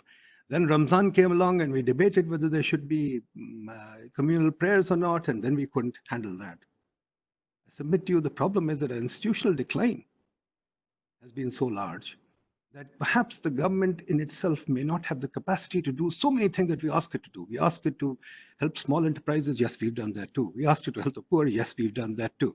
We've asked it to do so many things. But we also see that the government is not capable of doing these things. So the issue is, when are we going to face up to the fact that our governments are not capable to the many demands, from data to responses?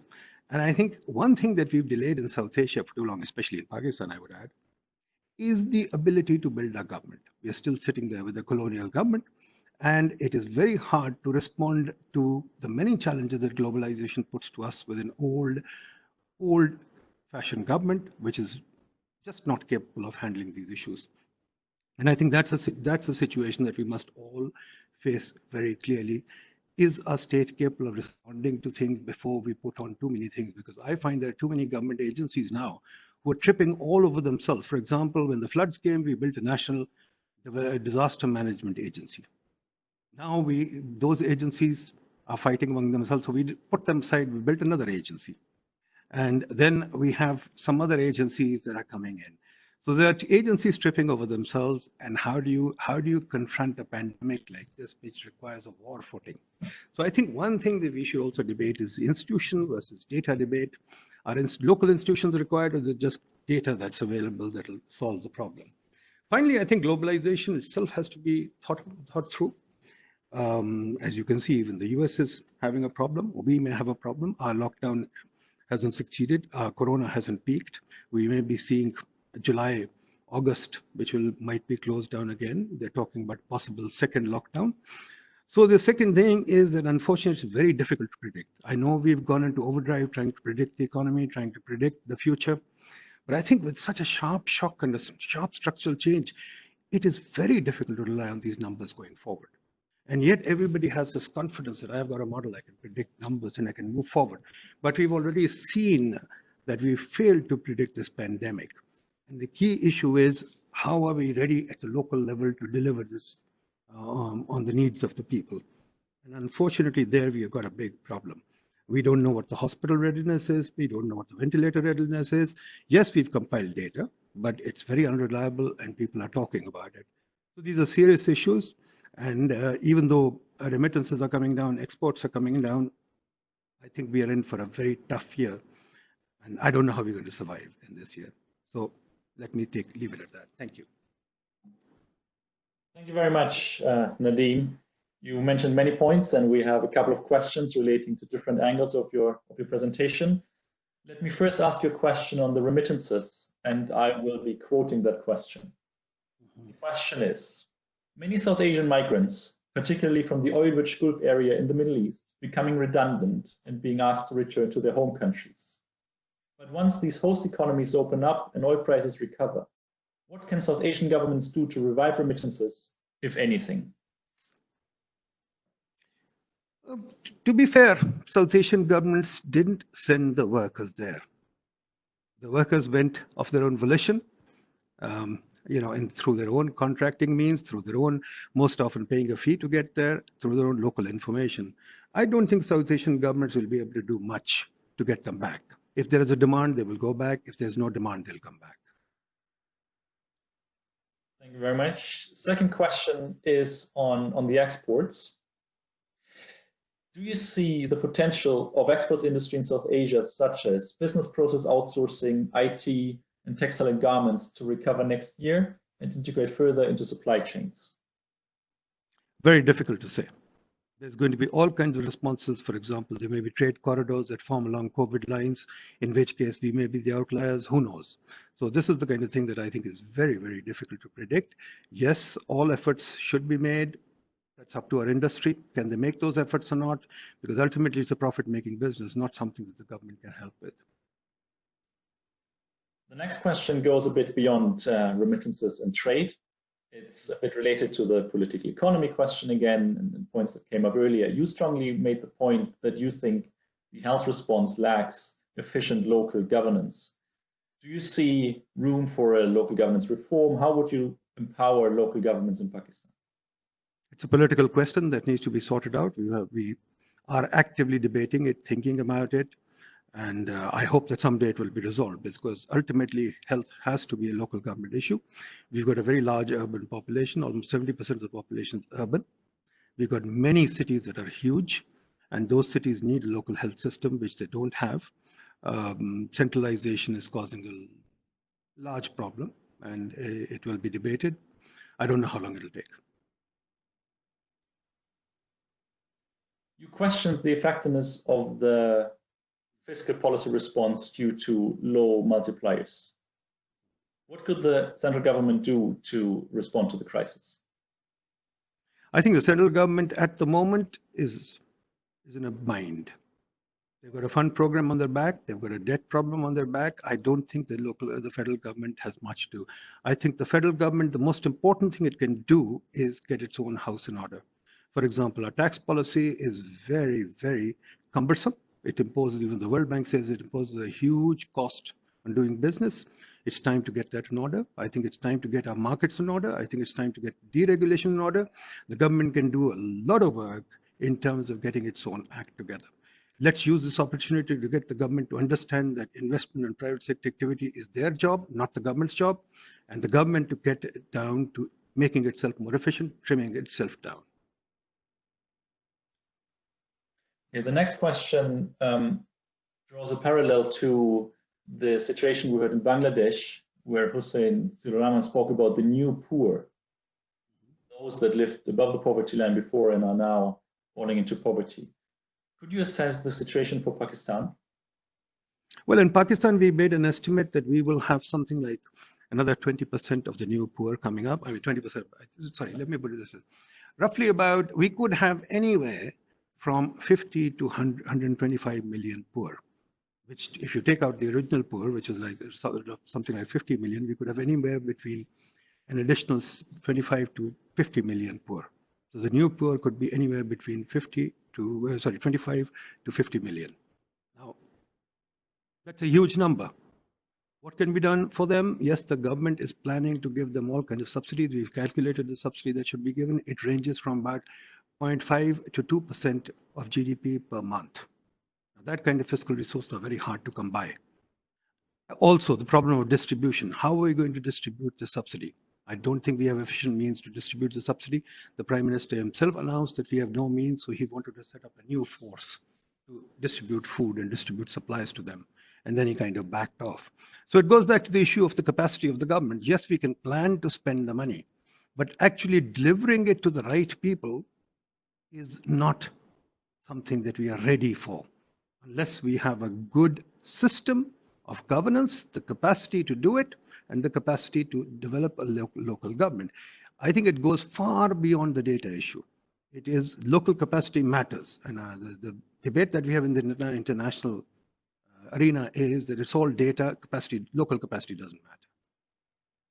Okay, and here's a question coming in the live chat right now, and that is looking a little bit beyond the COVID pandemic. And that is on the future drivers of growth in Pakistan. Once the IMF program is done, the pandemic has receded. How do you see Pakistan developing further? Well, future drivers of Pakistan, I've written about it a lot, and I'm ready to debate that. I think the future drivers of Pakistan are really reconfiguring our institutions. We remain market unfriendly. We remain investment unfriendly. The government is imposing a huge cost on investment and markets. It's an issue of detailed deregulation. It's an issue of detailed changing the legal system to modernize it. A Companies Act is old. Contract Act is old. Everything, it requires rebuilding our judiciary because the contract enforcement is very slow. So there are a number of detailed reforms that we need to do to make sure that business, profit-making enterprise investment can take off. I think we built a lot of infrastructure. We continue to build more infrastructure, but we've also done this analysis. PID has just published a book on it, that our development expenditures are not effective in terms of generating private investment. We've created roads, we've created energy, we've created a lot of stuff, but we haven't got the investment coming forth.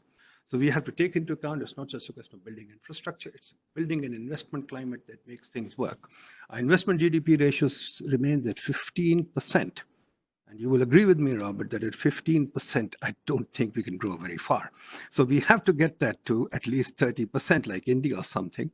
And that will not happen with people scared. There's policy volatility, there's political volatility, and then there's, of course, regional volatility. I know the World Bank wishes for the region to come together, but I don't think we're coming together anytime soon. So before moving to the next session, there is the last question to you from Hans Timmer. Hans, over to you. Go ahead.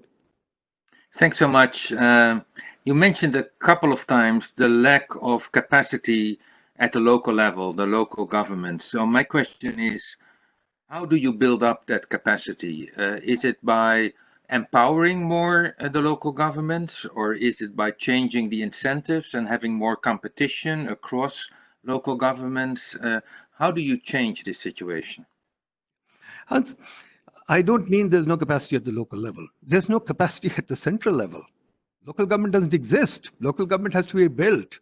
At the central level, at the federal level, that level, capacity has declined over the last 50, 70 years. This was a government that did, whatever we inherited from the colonial government, this was a government that was capable of doing its magisterial duty, its revenue collection duty, its building of infrastructure. Now we find that this is not possible, it's not happening. And I think we need a deeper discussion on that, but we need to empower our federal government as well to be able to do its work. It should not be looking to Harvard to come and do its COVID analysis. It should not be looking to World Bank to design its COVID strategy. This is something that this is what's wrong with globalization. If globalization is going to do it and we are not going to do it, let's not blame anybody else. We have to have local government too, in terms of national government. And I think that's missing right now. National government is not responding. It's looking outwards. That please tell us what we can do. And I think that is a major drop in capacity. We used to make our policy. Thank you. Thank you very much, Nadeem, for sharing your views. That brings us to the fifth session, in which we will now have Dushni Verakun, who will speak about the potential of regional cooperation. Dushni Verakun is the Executive Director of the Institute of Policy Studies of Sri Lanka.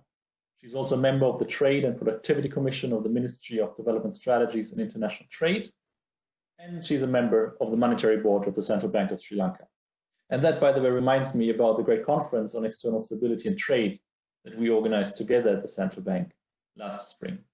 Dushni, thank you very much for joining us. We are eager to hear your thoughts on the opportunities for regional cooperation during the pandemic, but also beyond. Over to you. Robert, let me say it's a pleasure to join this webinar on looking at the implications of COVID-19 on South Asia. So I just take up the last comment that Nadeem left us with, that the region is not going to come together anytime soon, which sets a challenge for me in this session to talk about how the 8 South Asian countries can come together in some sense and collectively work on some of the very serious challenges that they face. I think from all the presentations and everything that we hear, we know that countries have very proactively rolled out domestic policies to mitigate the health risks as well as the economic fallout.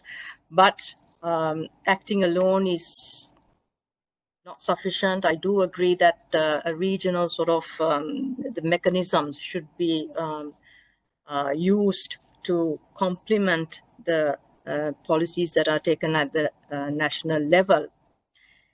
And in some respects, I think it is also true that crises are often a catalyst to break down doors, and we've seen this to some extent in South Asia.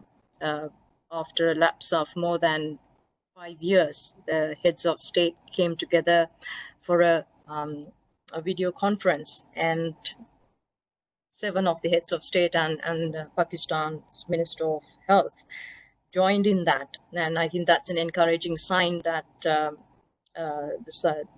political leadership does believe that they can put their differences aside to come together and initiate discussion on what is going on, and encouraging also that they did launch emergency COVID-19 fund. I don't think it's a volume of money that really matters. It's quite limited, but it does send a symbolic message that regional cooperation in South Asia, which has gone through so many phases, sometimes, you know, things work out well, and then we see periods during which there is hardly any engagement, that despite all the ups and downs at times of unprecedented shocks like this, that the region can come together. And at the practical ground level, I think we have seen the countries again helping each other, delivering essential medicines, essential food.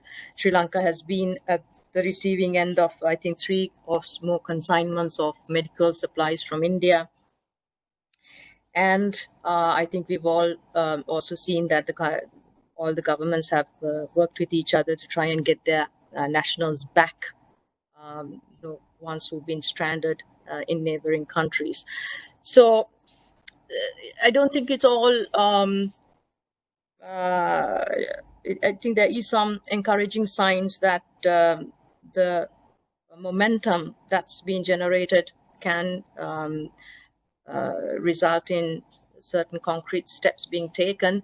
If you look at the impacts, I think what was mentioned in all the presentations, the scale and scope differs, and that's understandable given the disparities in population size, in the geographic spread. But the impacts, I think, are very common to all of us. South Asian countries, structurally, our health resources are very stretched. We have very large numbers of poor in this part of the world, those who are relying on very precarious livelihoods, daily wage earners, limited social protection outreach, and capping all of that, of course, is the fact that South Asia, by and large, has very thin fiscal buffers to cope with all of this. So if I were to just pick on 3 issues and where I think we need to pay a little attention in terms of encouraging more information sharing, lessons sharing, as well as some collaborative policy measures, I would pick 3. First is on migration. I know we've spoken a fair bit about remittances, but I think that the migrant problem for South Asia is an ongoing health and livelihood problem, as well as, of course, on the macro front, being a problem for countries that are very dependent on remittances as foreign exchange. But from purely the health side, South Asia, it has large internal migrants, as we've seen from within the borders, as we've seen from the experience of India. It has large migration corridors, the fourth largest in the world. And of course, many of our countries have large numbers of temporary migrant workers who are employed in other parts of the world, particularly in the Middle East. And these are relatively vulnerable migrants who are at the lower skilled spectrum, limited job security, limited health insurance, etc. Now, drawing on the Sri Lankan experience of the health risks, our first cluster of COVID patients came through the migrant channel, returnee migrants from Europe, particularly from Italy. And Sri Lanka has been fairly successful in containing the community spread through effective trace and quarantine measures. And the government then stepped up efforts to bring back these migrants who are without jobs in the Middle East. And now we are suddenly seeing a sharp spike in returnee migrants bringing COVID infections back into the country. So an average daily count of about 20 to 30 has now risen to about 100. So I think Sri Lanka is a good example of what might be in store for the rest of South Asia as internal migrants cross borders and our nationals start to return from COVID hotspots in other parts of the world.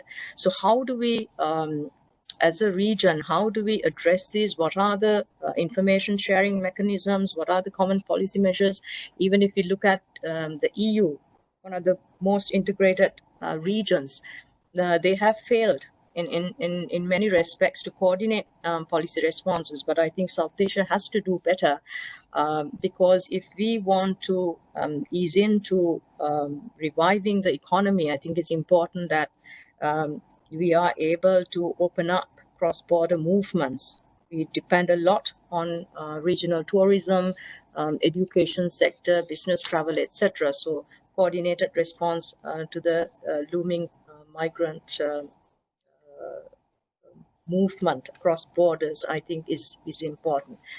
The second issue I want to touch on is on the macroeconomic front. Nadeem also made the point that the fiscal monetary stimulus, we really don't know how effective these may be. But I think the first point is that South Asia hardly has any space to provide fiscal stimulus. Our fiscal deficits, levels of public debt are much higher than ASEAN countries and other emerging market peer groups. And that's unfortunate because even if you don't know the exact impact of fiscal and monetary stimulus, I think fiscal stimulus has a much more direct and a more immediate impact on recovery efforts than monetary policy, where the transmission mechanisms are take much longer. I think that was referred to earlier in one of the presentations, that you can bring interest rates down, but whether that or inject liquidity into the economy, but whether that will translate into lending from the banks, etc., that's questionable. So for South Asia, then the ability to manage its necessary fiscal stimulus, debt levels, all of these also tie into regional cooperation issues. I think one of the often neglected or areas is that when you are in a regional grouping, there are some positive advantages. There are financing arrangements. Reserve Bank of India provides swap arrangements for SAARC countries. Sri Lanka has already applied for the first for the 400 million swap arrangement and asked for a enhanced swap arrangement of 1.1 billion.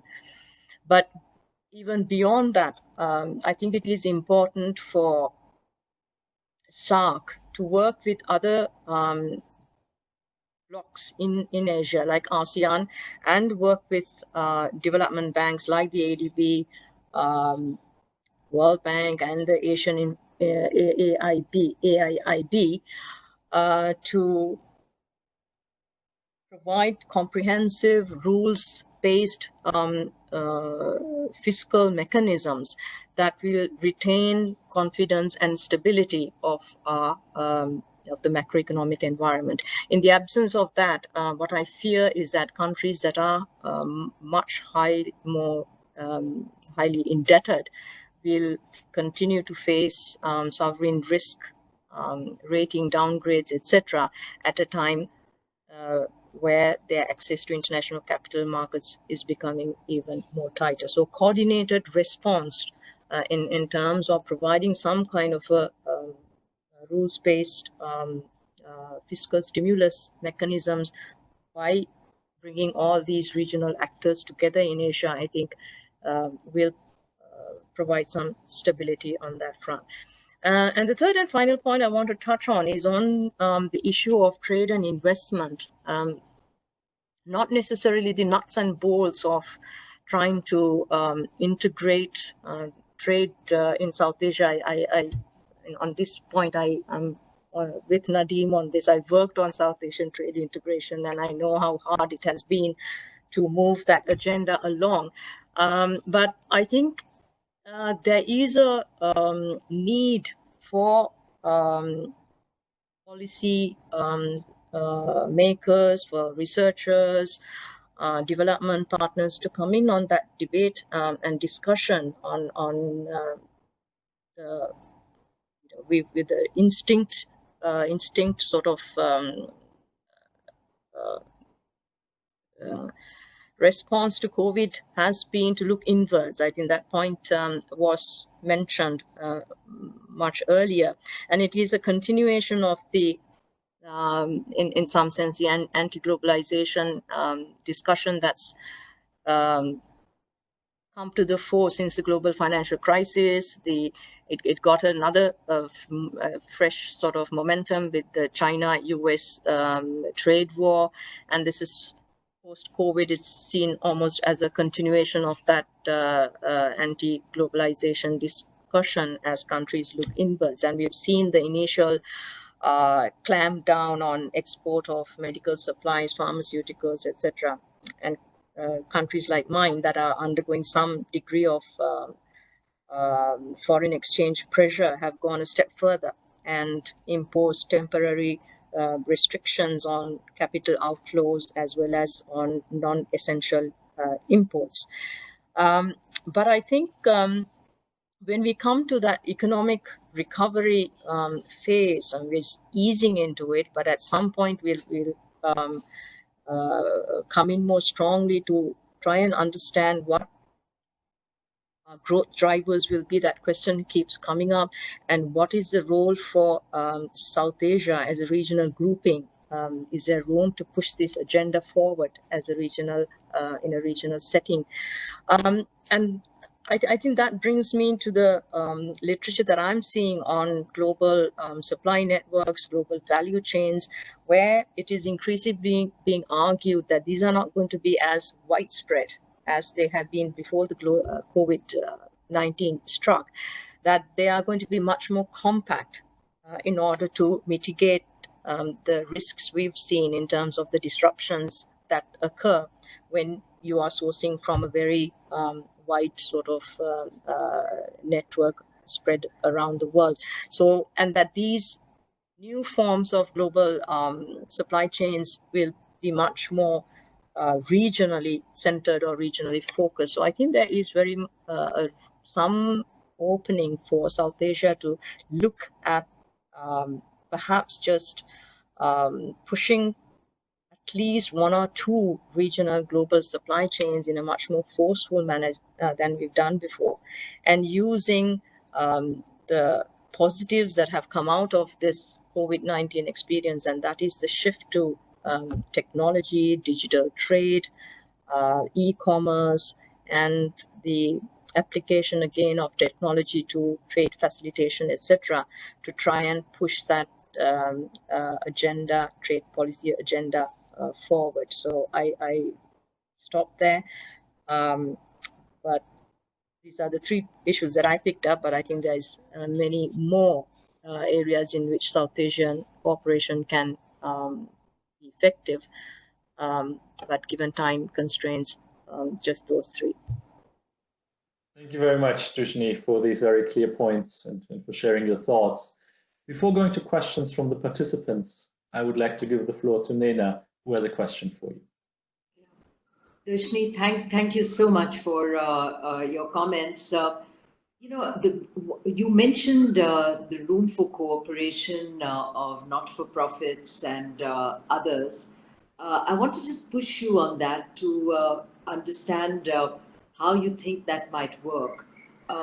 One of the areas I work in is sanitation, with the India Sanitation Coalition here in India that I chair.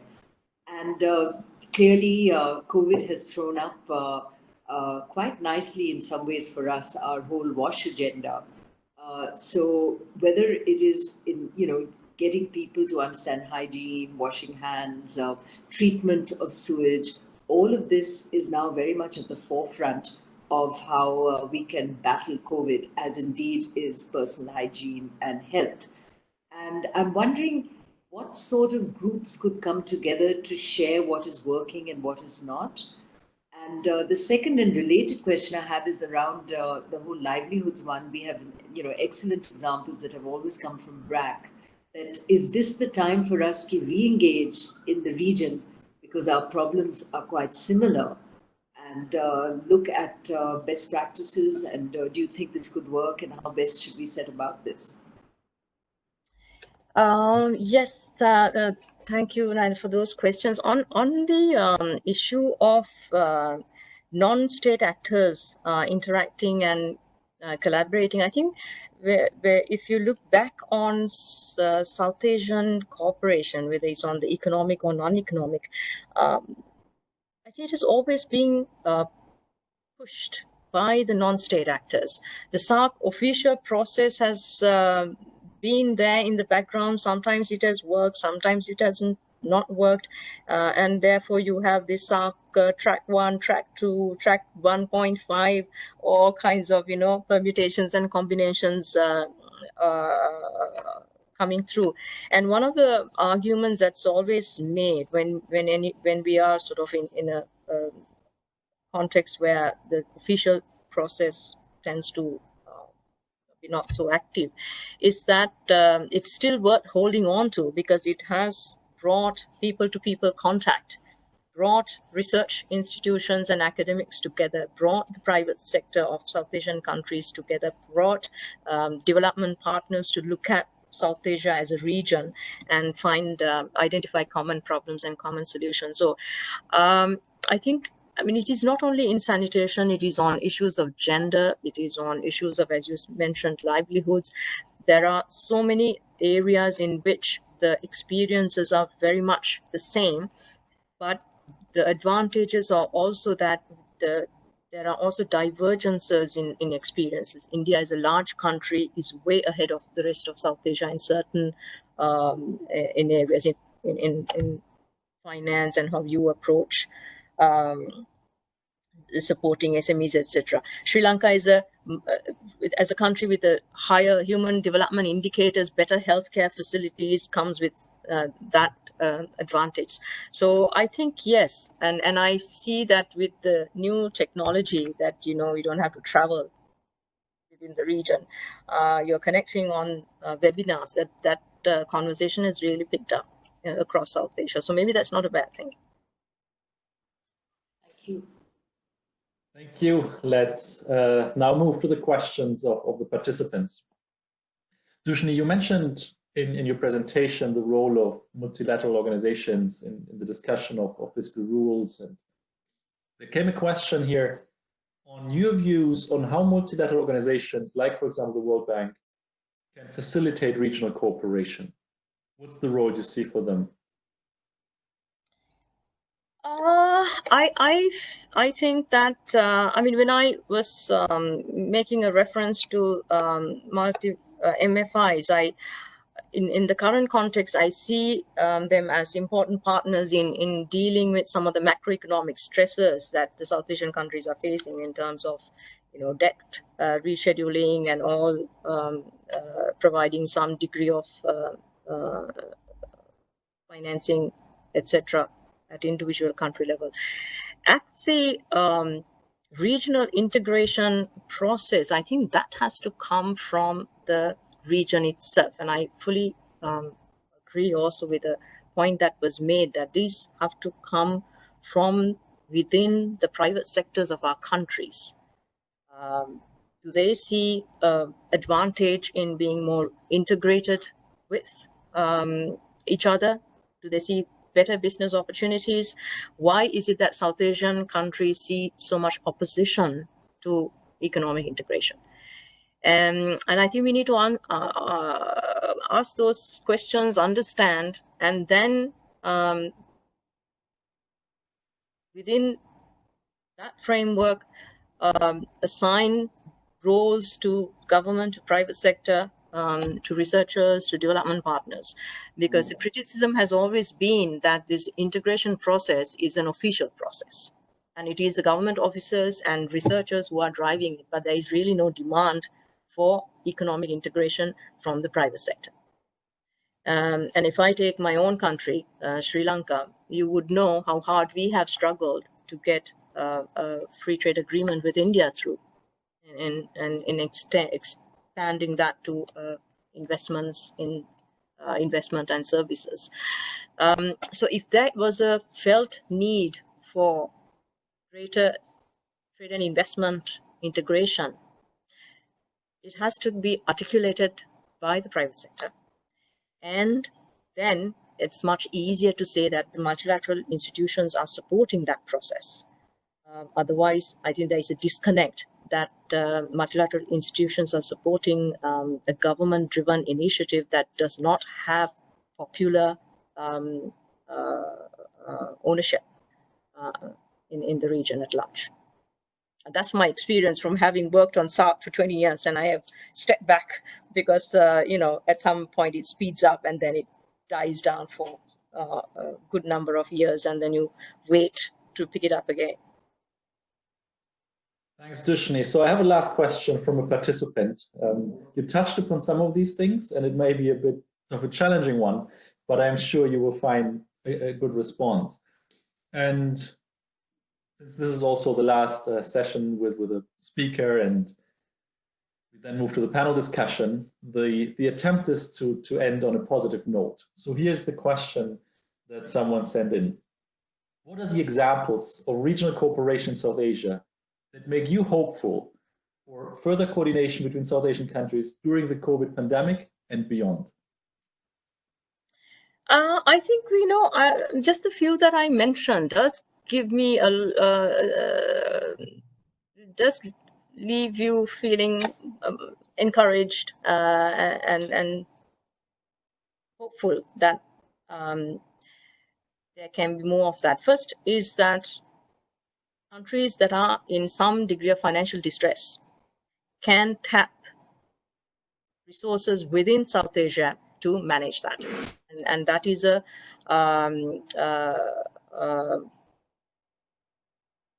facility that the RBI has extended to all SAARC countries, because RBI, India has the resources to do that. South Asia also has a food bank, South Asia Food Bank, which has not been very active. But I believe that there were requests for from some of the South Asian countries for emergency supplies of certain food items, and that was facilitated.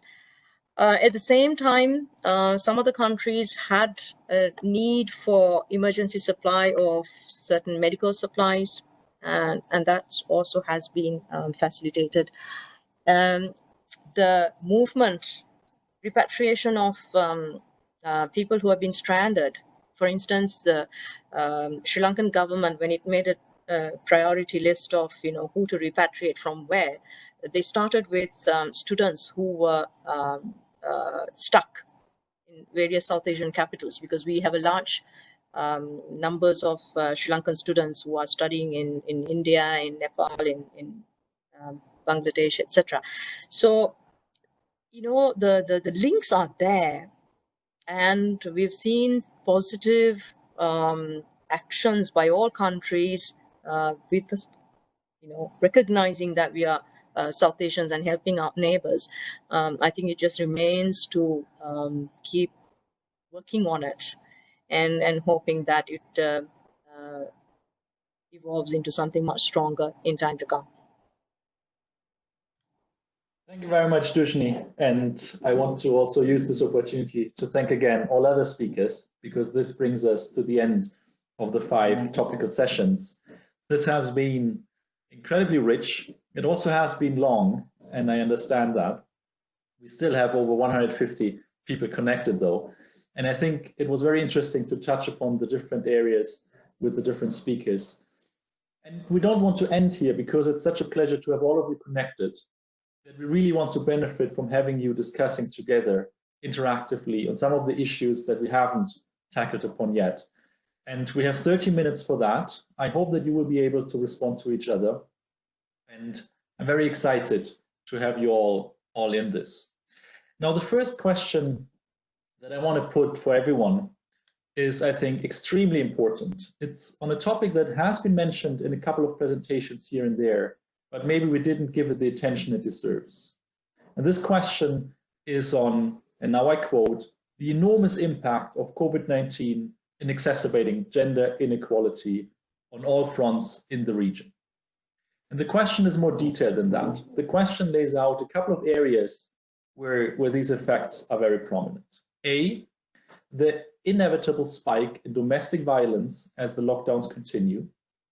B, the longer-term implications for getting girls back into school and women back into the workforce. C, the extra burden on women with the increase in their caregiving roles. And D, the relative lack of gender data on infections and death. So maybe in the first round of this panel discussion, let's focus on these gender issues. And Hans, you have been presenting first, so maybe you also want to come in first on this question. Hans, over to you. Okay, as you said, a very important topic. Throughout this crisis, you see that inequalities have been exposed and exacerbated. And I think that's very much true for gender inequality also. Even given the fact that the death rate of men is higher for COVID-19, you see that women are hit very hard. Many women, they work in the hospitality sector that is hit hard in the economy.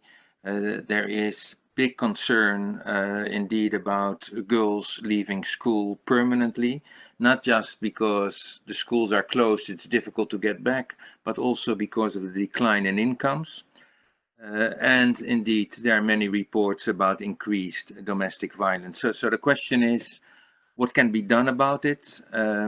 In the World Bank, we are doubling our programs on education and are retrofitting these programs to focus a lot more on remote learning, not just through internet, but through television, through radio, through mail even. So that might help the girls. I think also that exploring the now new opportunities of remote working might be helpful for women.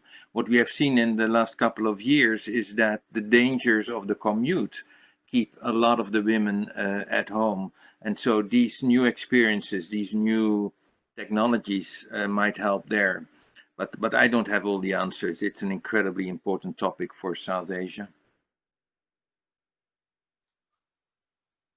Who wants to come in next? I could come in here, and the big positive, at least speaking from the corporate world, is the work from home. I have never seen companies embrace this as quickly and as happily as indeed we all have in these last 2-3 months. So this is going to be a big fillip to something which women in the workplace, as in white-collar workers in particular, also in a bunch of service sectors, all kinds of support functions in offices. We are already seeing, I can tell you on the boards I sit on, companies have already decided that they will continue work from home across a large pool of their workers. Our largest software company in India, Tata Consultancy Services, a global biggie, has announced that by 2025, 95% of their workers will be work from home. I mean, and they have staff of over millions. So what we've got is an interesting space which many of us have fought for a while. Of flexi hours, working from home is helping women, and that's a big positive. So let's celebrate that. Let's push that. Let's make sure that that gets embraced really well. The second is a number of government schemes, and I hope this is happening across the region, are going through the accounts of women. So the importance of women as the recipient for the family on direct transfers of subsidies or schemes from government, again, I think is quite important. You could argue that the guys, the men folk are the ones that draw it out, but at least the importance of the women there, I think, is there. And third would be the self-help groups, which are largely women in microfinance, and the role that they get to play and how we support them as we look to support the microfinance institutions.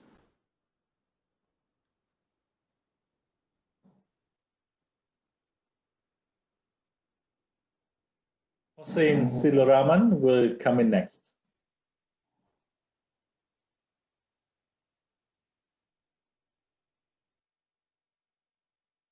And Naina, that stay at home, that is opening a new frontier for women. And I think there is also a capacity building window there for women to be really empowered to take advantage of these opportunities. So I think that's an agenda, particularly World Bank could really focus on that. I would also like to highlight the whole issue of women's healthcare. It's a particular focus that we need to really strengthen our attention on that. I think that in this COVID-19 period, as I mentioned, particularly about mother's health, we have had these paradigms, actually, so to say, where Bangladesh, which has done very well, but we had a sort of almost an ideological push contrasted between institutional delivery versus home delivery, instead of safe versus unsafe birth. And that really didn't help much, as I mentioned in my earlier comments, how the drying up of C-section oriented private healthcare actually has allowed for the women to go for the natural birth, and Bangladesh is rightly focused. BRAC has played an important role there on focusing on skilled midwife training as a very important agenda here. And there is now a large pool of skilled midwives who have come on board, and they are playing an important role. So women's healthcare, I feel, would be a very important issue to think about. And finally, on the whole issue of women as economic actor, I think the one issue there is the mobile financial services. We haven't talked much on that in this whole session. They are very, very critical, both in terms of reaching the transfer support to the intended beneficiaries. In fact, one innovation regarding the RMG workers was that most of them did not have this microfinance accounts, mobile financial accounts. But government provided this stimulus to the RMG sector, but on the condition that the salaries of the workers will be paid directly into the accounts of the workers. So there was a huge spike in opening MFS accounts. And there have actually been, the money didn't go via the entrepreneurs, but went directly to the accounts of the female workers. That was I think, very important. And as a whole, I mean, we are trying to do some research also, I think, in terms of how women as economic managers, I think there is a great deal of, particularly urban women as economic managers, there is a lot of data gaps there in terms of understanding. There is an important issue here of a better understanding of women as economic managers. And I will end on a last appeal to World Bank.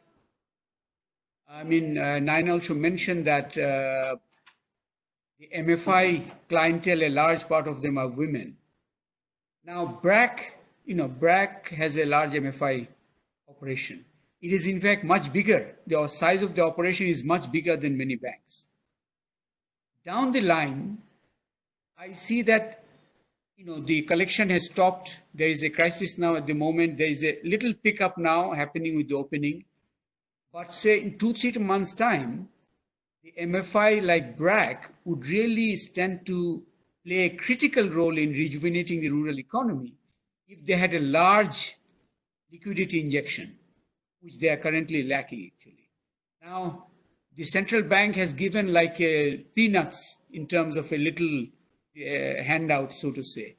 But there is a window here of large liquidity injection into the MFI, particularly large credible actors like BRAC, who can use that liquidity injection to really galvanize the rural economy regeneration. And there the woman will be a key beneficiary. So I would really appeal to the World Bank to try and both. I have been appealing to the government too, but I think the sources of liquidity, the World Bank also could keep an eye out here. I'll stop there.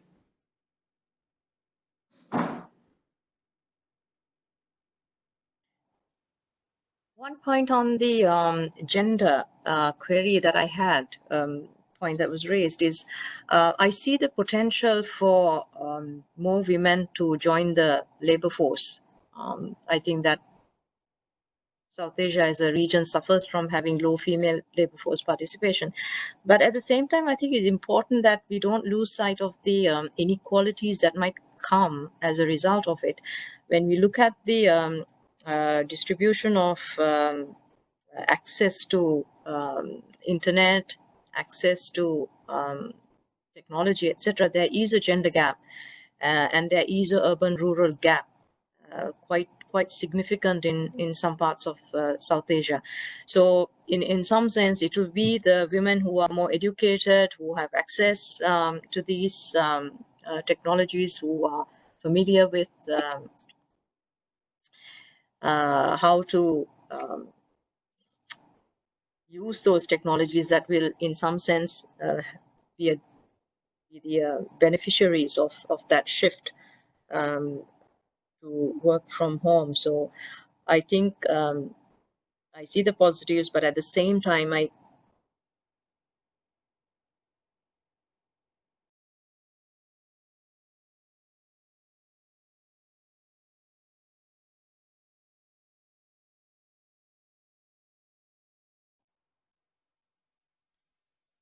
Dushni, we have lost you for a second, so maybe you could repeat the very end of your intervention.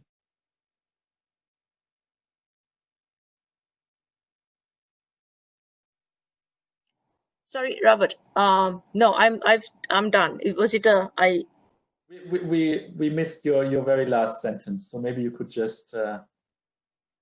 No, I just was emphasizing the fact that even as we encourage more women into the workforce by promoting work from home, the practices that we've got used to in recent months, we must also make sure that we roll out the infrastructure, the technology and the internet and all of it across rural urban sectors of our economies and across the already existing gender gaps in terms of the usage of those technologies, to make sure that equity issues are properly addressed. Thank you. Let me give the word back to Hussein on this.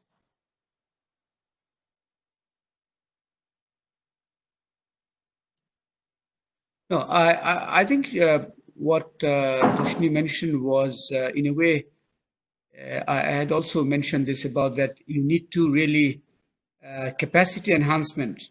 I mean, there's a window there, but capacity enhancement, including infrastructural access, is important. But one fact on the ground is this very wide mobile phone access, and I think which has been put to now multiple uses. We need to really leverage that opportunity and understand where additional utilization of that technology can be had. For example, one of the COVID-19 period research discovery for us was that mobile telephone based survey with the poor was actually very much possible and did give us very useful, important data.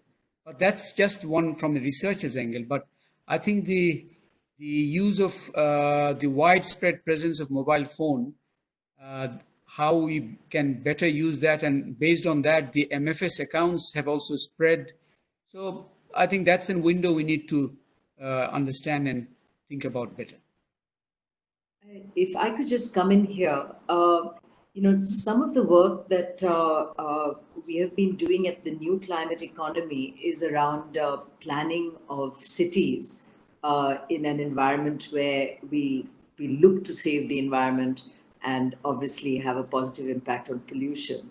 And this, of course, predates COVID. Now, if one were to stretch the fact that you do not want people to be commuting long distances to work, and as we become familiar with this work from home, but don't have the infrastructure at home, and for many people, even where they live is an issue in terms of having a serious conversation at work, that let's do some work around city planning, which enables hubs, like I'll call them cyber hubs or cyber cafes or whatever, that provide maybe even free and cheap access to the very people who otherwise you may not even have a laptop, infrastructure, or a quiet room to work from. And to keep the work from home sanctity in place in a way which also saves the environment, because you don't need to ship people into offices just because they don't have the infrastructure, but have these little satellite shared premises maybe.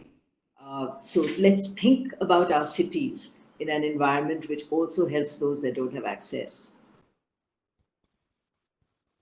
It will certainly help women. Hans, do you maybe want to try to link the question on the gender implications to the informal sector? Yeah, I think there's a great opportunity to do that. There was already a lot of discussion about the new poor, the informal sector, the low quality of the jobs. And it's often the women who work in the informal sector, in the hospitality sector, a lot of unpaid family work by women in agriculture. And in my view, the fact that the informal sector is so large in South Asia has its origin in the way the formal sector is organized. I think there is a lot of insider-outsider policies in the formal sector. You create a preferential position by keeping the group small.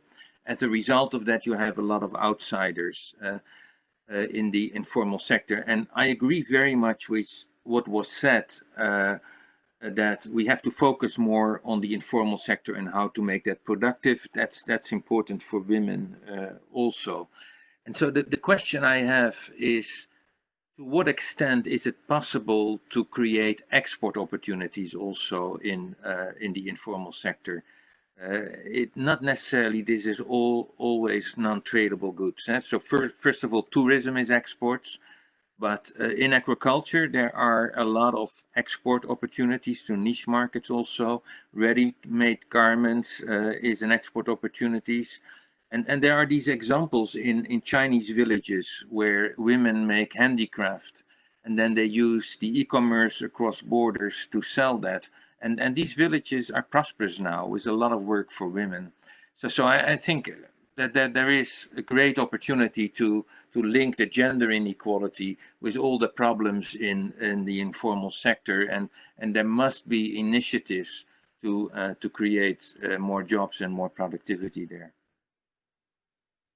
Hossein will make a point on that, Hans. Hossein, over to you.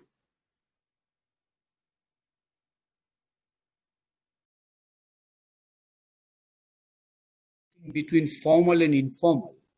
At one level, this is, of course, describing the reality. But in analytical terms, we find that many of the informal realities have very strong rules of functioning.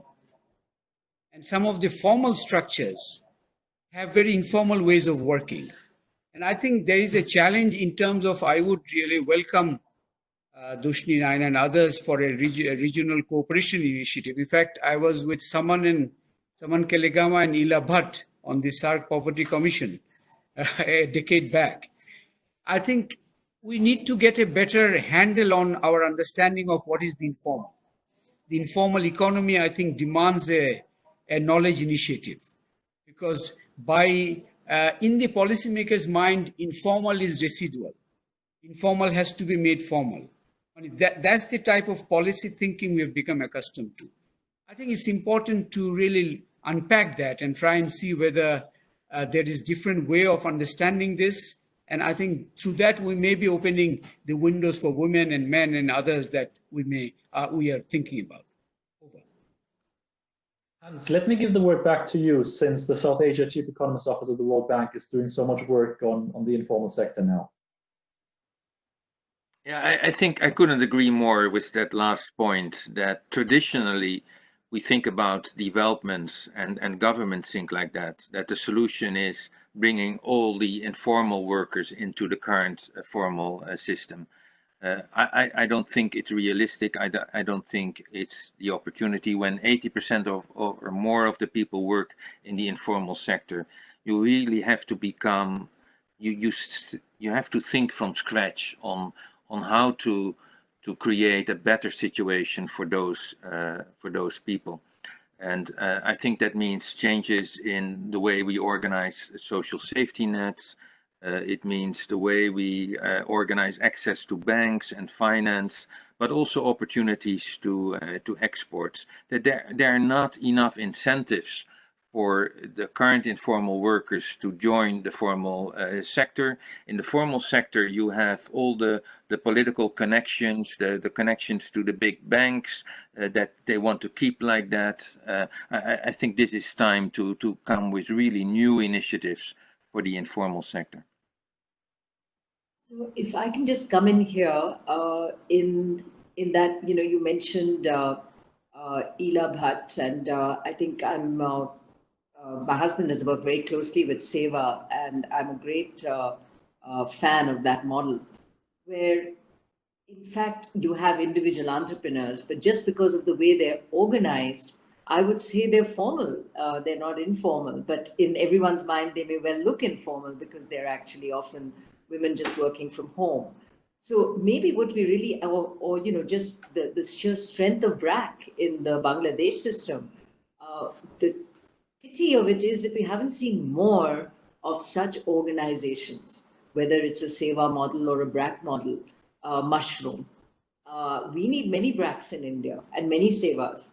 And maybe this is the time to encourage this activity and do it, with government support to the extent we can. But certainly for those that have started working in the space, and often it can be civil society as well, to help them grow, because it's a crying need. And what better than a situation like this to give a whole new mushrooming of such institutions that can come up and help. I would love to see that. And the second area is e-commerce got mentioned. There are big battles with e-commerce firms happening in countries like ours. I think they could be the savior for women entrepreneurs working from home. And indeed, many have relied on online type of marketplaces through the lockdown, using the same e-commerce firms. Can we give that a push? Try and encourage policies which help access maybe even force e-commerce firms in helping what we're calling the informal sector, but let's call them, the SMEs or the small entrepreneurs, and give them a chance to export their goods, sell their goods in the domestic market, sell them in the region. Thank you very much, Nina. I have another question to you, and that is related to the points Hans made, and I think it's good to get this discussion going. And we're moving slightly away from the gender impact, but we are very much in line with a couple of questions that are asking about structural changes and the informal sector. Hans made the point of the formal and informal sector being a little bit of an insider-outsider problem, where the inside is the big formal companies use their connections, use their influence to keep the others out. You have been, of course, inside for a very long time. Do you think there's some meat to this argument?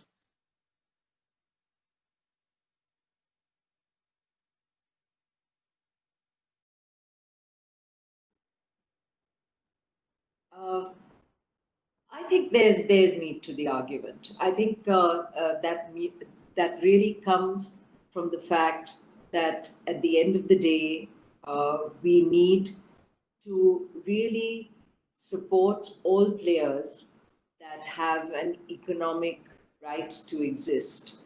And there's no one solution for all. Sometimes it's skilling, sometimes it's infrastructure, sometimes it's finance, but we need institutions that can address these at every level and enable people to come through, men and women. And I think we have failed. Even today, in the Indian environment, women entrepreneurs with serious businesses struggle to get finance. And, it's despite government's efforts to encourage banks, and there are schemes, women just cannot. I go to so many forums where all the women there are always talking about the access to finance being an issue. And it comes mainly from, well, what's going to happen when you get married? The bank just does not want to buy into the fact that a business can exist beyond a woman getting married. And these are educated women often with MBAs. So if they suffer, what on earth is going to happen to others along the way? So I think what we need is lots of support, hand-holding, consultancies, mentoring. And I think the beauty of the internet is that we can extend a hand to many who need it quite easily. But we just have to provide the forums.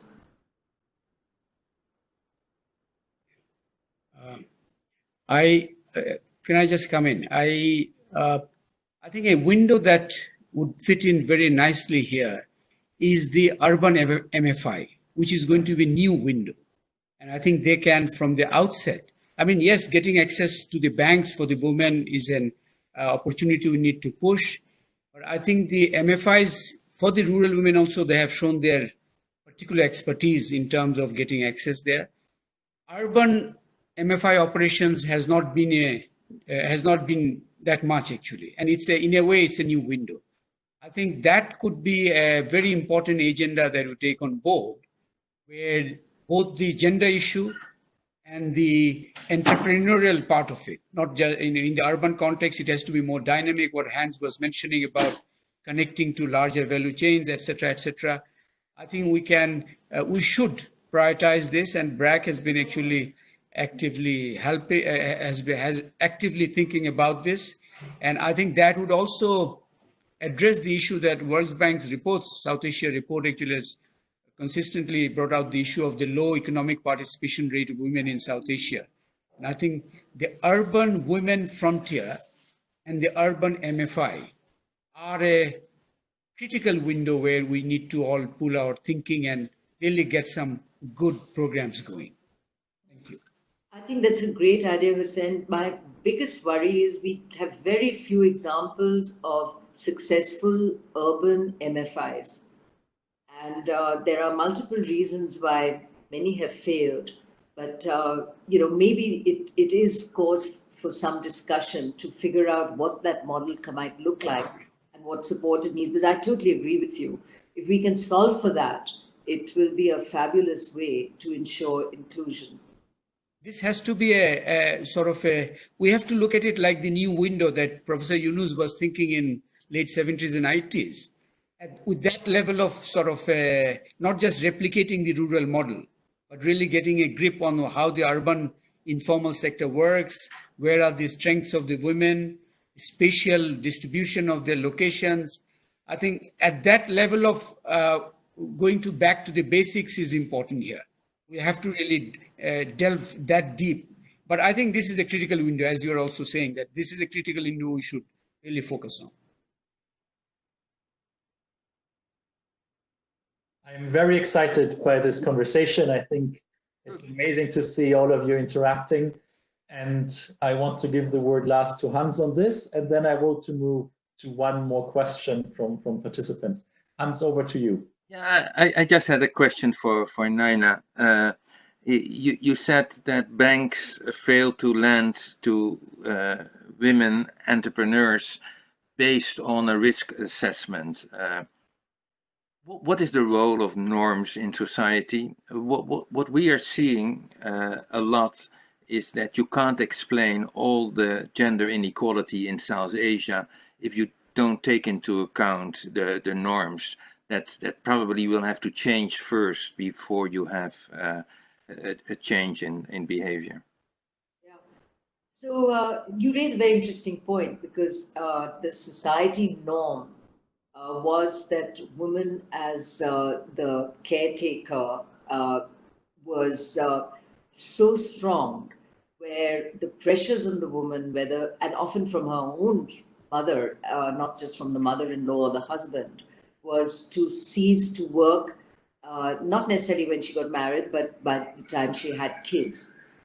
And that too in a country where you can get affordable support and help. In a country where families are still living together and you have the opportunity of having your child being looked after by your own parents and people who you would trust. But despite that, the norm that the woman goes back to looking after, goes into looking after her children is a societal change which is required. And the other, which is, changing somewhat amongst the young urban middle class, is the shared parental duties. But the role otherwise was very much for, and I've seen it through some of the Seva women, and it's tragic, where, the woman slaves in the fields, she's a mason, she's earning money, but she's the one who cooks the food at 5 in the morning before she goes to work. And she's the one who comes back and serves this husband who's been doing nothing but drinking or just, sitting out there pretending to work. Whereas the entire burden of the family and household and earning falls on her. And that is the society change that has to happen. And the good news is it begins to happen when you get groups of activity. It can't happen when it's single women trying to fight the battle, but it has to happen when large groups of women, and that's where Seva has been so important, where if a bunch of them do it together, then you have less chance of domestic violence or the woman falling out of the workplace again. But that societal change is a big one. But we'll have to wait for a couple of generations for that to happen. So meanwhile, the helping hand we give women and the desire to stay in the workplace, and of the couple to want both economic packages, because what that enables them to provide for their children and their family becomes a big driver as well. And we need more role models. We need advertisements which show this, that the woman isn't the one who's sitting scrubbing the floors, but actually the one out there in work. We need more Bollywood films that demonstrate this. We'll have to bring that change. And it's changing, but very, very slowly. Thank you so much. I'm very excited by the liveliness of this discussion after 2.5 hours of intense debate already. This happens when you bring great people together. I didn't want to interrupt because I think we all benefit from you talking to each other. These 30 minutes passed very quickly, much quicker than I had expected. We are nearly at the end of this discussion, but there's one point that has been raised by different participants and that I would like to address specifically to Hussein Siloreman. and that is on the future of education. There were some participants concerned about the implications of the COVID-19 pandemic on the creation of human capital in education. There are also others who see opportunities in the future coming out from this pandemic. Could you quickly comment on how you see the educational sector develop?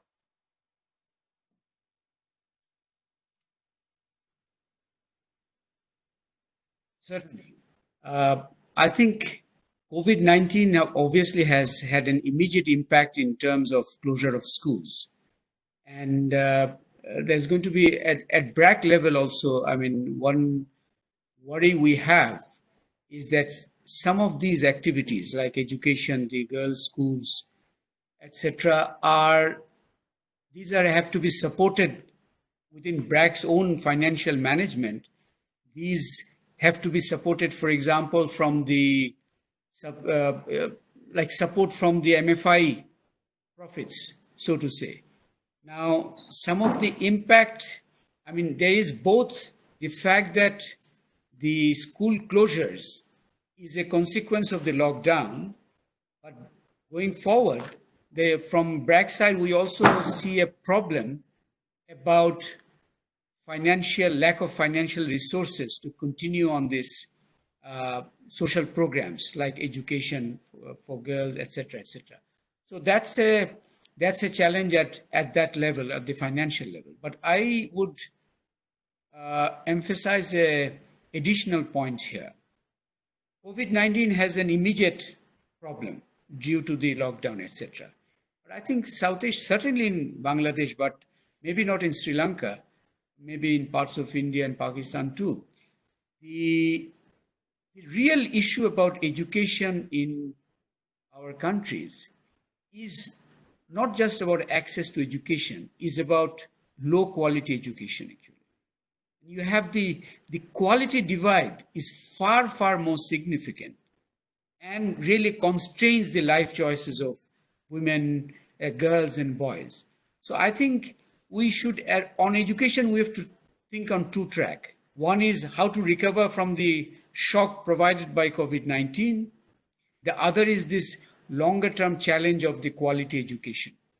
How can we invest? Because what we have, I feel personally very aggrieved that we seem to have embraced a philosophy of universal access to low quality education. And that's condemning a huge swath of the population to poorer life options actually. I think we need to really, on education, we have to think about the COVID impact, but we have to think about the deeper structural challenge of quality education. I would stop there. Thank you very much for making these points. I think we have a lot of food for thought, and probably we should meet again and discuss some of the things that we just touched upon on the surface today. Now, I'm very happy that we have with us Cecile Fruman, who is the Director for Regional Integration in South Asia here at the World Bank. And she will provide us with some key takeaways from this webinar, and she will close the conference. Before giving the word to her, though, let me thank Rochetta Singh, who was fundamental in organizing this webinar and did a great job doing so. And let me also thank our external communications team, in particular Adnan and Jan, who made this possible. With this, Cecile, I'm very happy to invite you now to share with us some key lessons. Thank you very much, Robert. Thank you, Hans, and to all our speakers. This has been a fascinating conversation, and I'm not going to attempt to summarize it because it's been probably too rich to just do justice in a few minutes, but I will try to tie a few threads together. Let me start by quoting Nadim, who said, this is a wonderful opportunity to have South Asians talking to each other, and that opportunity doesn't happen sufficiently. So I think just there we had a wonderful win to hear such rich experiences from across multiple countries. There are a few things that I heard loud and clear. One is that these are really unprecedented times, and this is an unparalleled crisis. The situation is very sobering, and we have seen policy responses in all countries and swift action taken.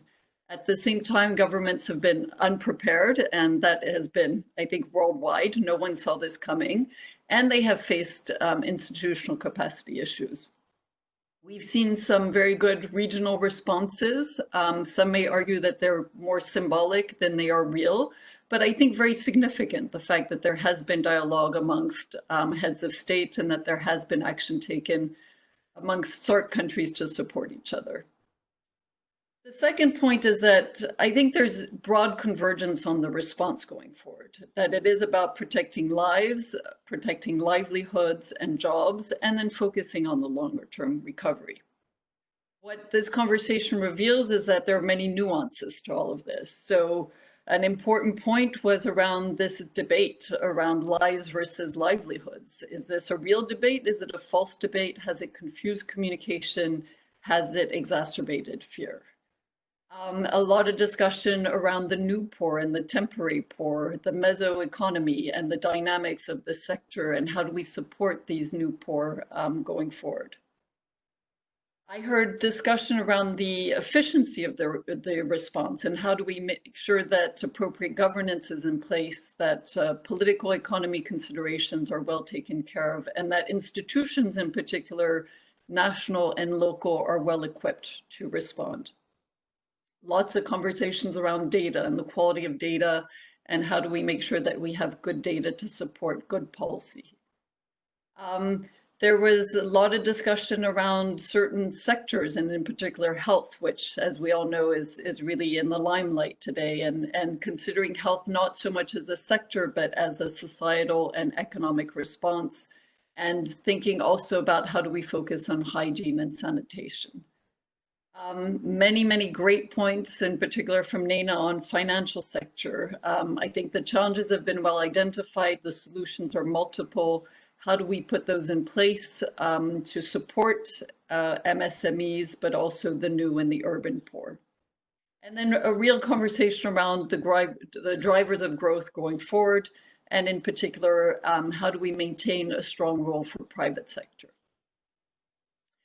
The other point that for me was very significant, and I have a bias because I am in charge of the regional integration agenda in South Asia, has been the role of regional cooperation integration. And there, I think there were three big points that stood out for me. One is around migration remittances. So we've all seen significant disruptions in migration flows, significant drops in remittances. And this is an area where there is a need for more coordinated policy response.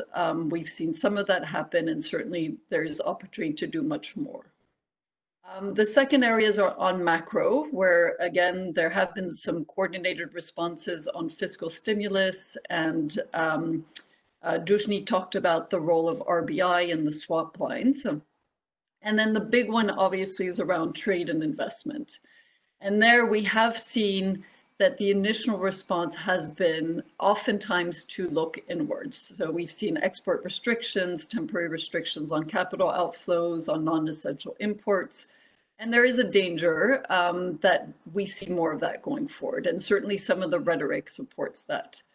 But I think what I heard loud and clear from this group is that if anything, this is an opportunity to integrate further into global markets and to enhance cross-border cooperation. Globalization was already in retreat before the crisis, but no country can sustain growth without increased exports and FDI. And therefore, there is a need to continue to invest in global supply chains and also look at opportunities for more regional supply chains. And also in that context, not to neglect the informal sector, an important role for an informal sector to link up also to the export markets. So finally, there was a lot of really interesting conversation around what do we learn from the crisis and what changes going forward. So I think many of you mentioned that in a crisis, there's always an opportunity to rebuild better, more equitable, and Hans focused on that a lot, but also more greener and more efficiently. The crisis also has revealed some flaws from the previous system, and I really appreciated, I think Hussein was talking about the C-sections in Bangladesh and how all of a sudden that has brought to light that some institutions were gaining from that, and that actually there are better ways of of taking care of women going forward. There are clearly some new opportunities emerging from the crisis, and we spoke a lot about opportunities for women in particular, women who can now work from home, who have less risk of commuting to work. But that also brings up the challenge of the digital divide for women, the need to invest in technology and skills, and for better city planning. The other point is that in the midst of this crisis, we need to remain focused on the longer term agenda. So many of those foundational reforms were discussed, those foundational reforms to attract private sector, to build a better environment for the private sector to thrive, to reform public banks, to find the right balance between local and central government, and to build local capacity. And as we were just discussing, to continue to invest in the quality of education. Interesting points on the role of the informal sector, of self-help groups, of online and digital solutions that certainly have emerged as a new opportunity. And then in the end, is this crisis going to help evolve some of these societal norms for women and more broadly for society? So in conclusion, what I heard is that there's a broad consensus that the year ahead is going to be very tough for all South Asia countries and for the world at large. It's very difficult to predict the future. No one knows what the next few months hold. But generally, while the situation is rather grim and sobering, there's also real room for hope. And I think I heard from many of you hope in that the governments will take swift, decisive action that will yield good results, hope that the private sector will play its role, and hope also that institutions like ours, the World Bank and other international finance institutions will step up to the plate and be there to support the nations of South Asia. So with this, I want to say that I benefited tremendously from this conversation. It was incredibly rich. And I want to thank all of the participants, and over to you, Robert. Cecile, thank you so much for these incredibly clear and hopeful closing remarks. You started saying that you won't attempt to summarize the webinar, but I think you did that, and you did that in a perfect way. It was great to get back all the moments and all the topics we discussed. Thank you so much for that. Let me also thank once more our panelists. Thank you so much for taking the time for being with us, taking the time to share your views. I learned a lot, and I'm very hopeful that our participants learned as much. I hope everyone enjoyed this as much as I did. We are definitely looking forward to staying engaged in the discussion. We want to discuss other things too. There are so many things where we all benefit from speaking together. It's great that we have this as a truly regional event with speakers from so many countries. And we continue this debate. I'm looking forward to that. Thank you all who are still connected. We had a lot of participants throughout the 3-hour webinar. Some connected for specific sessions, others stayed on for a long time. Special thanks to those who are still connected. This was great. Thank you all so much. A recording will be available on this page soon, and see you all soon. Bye-bye.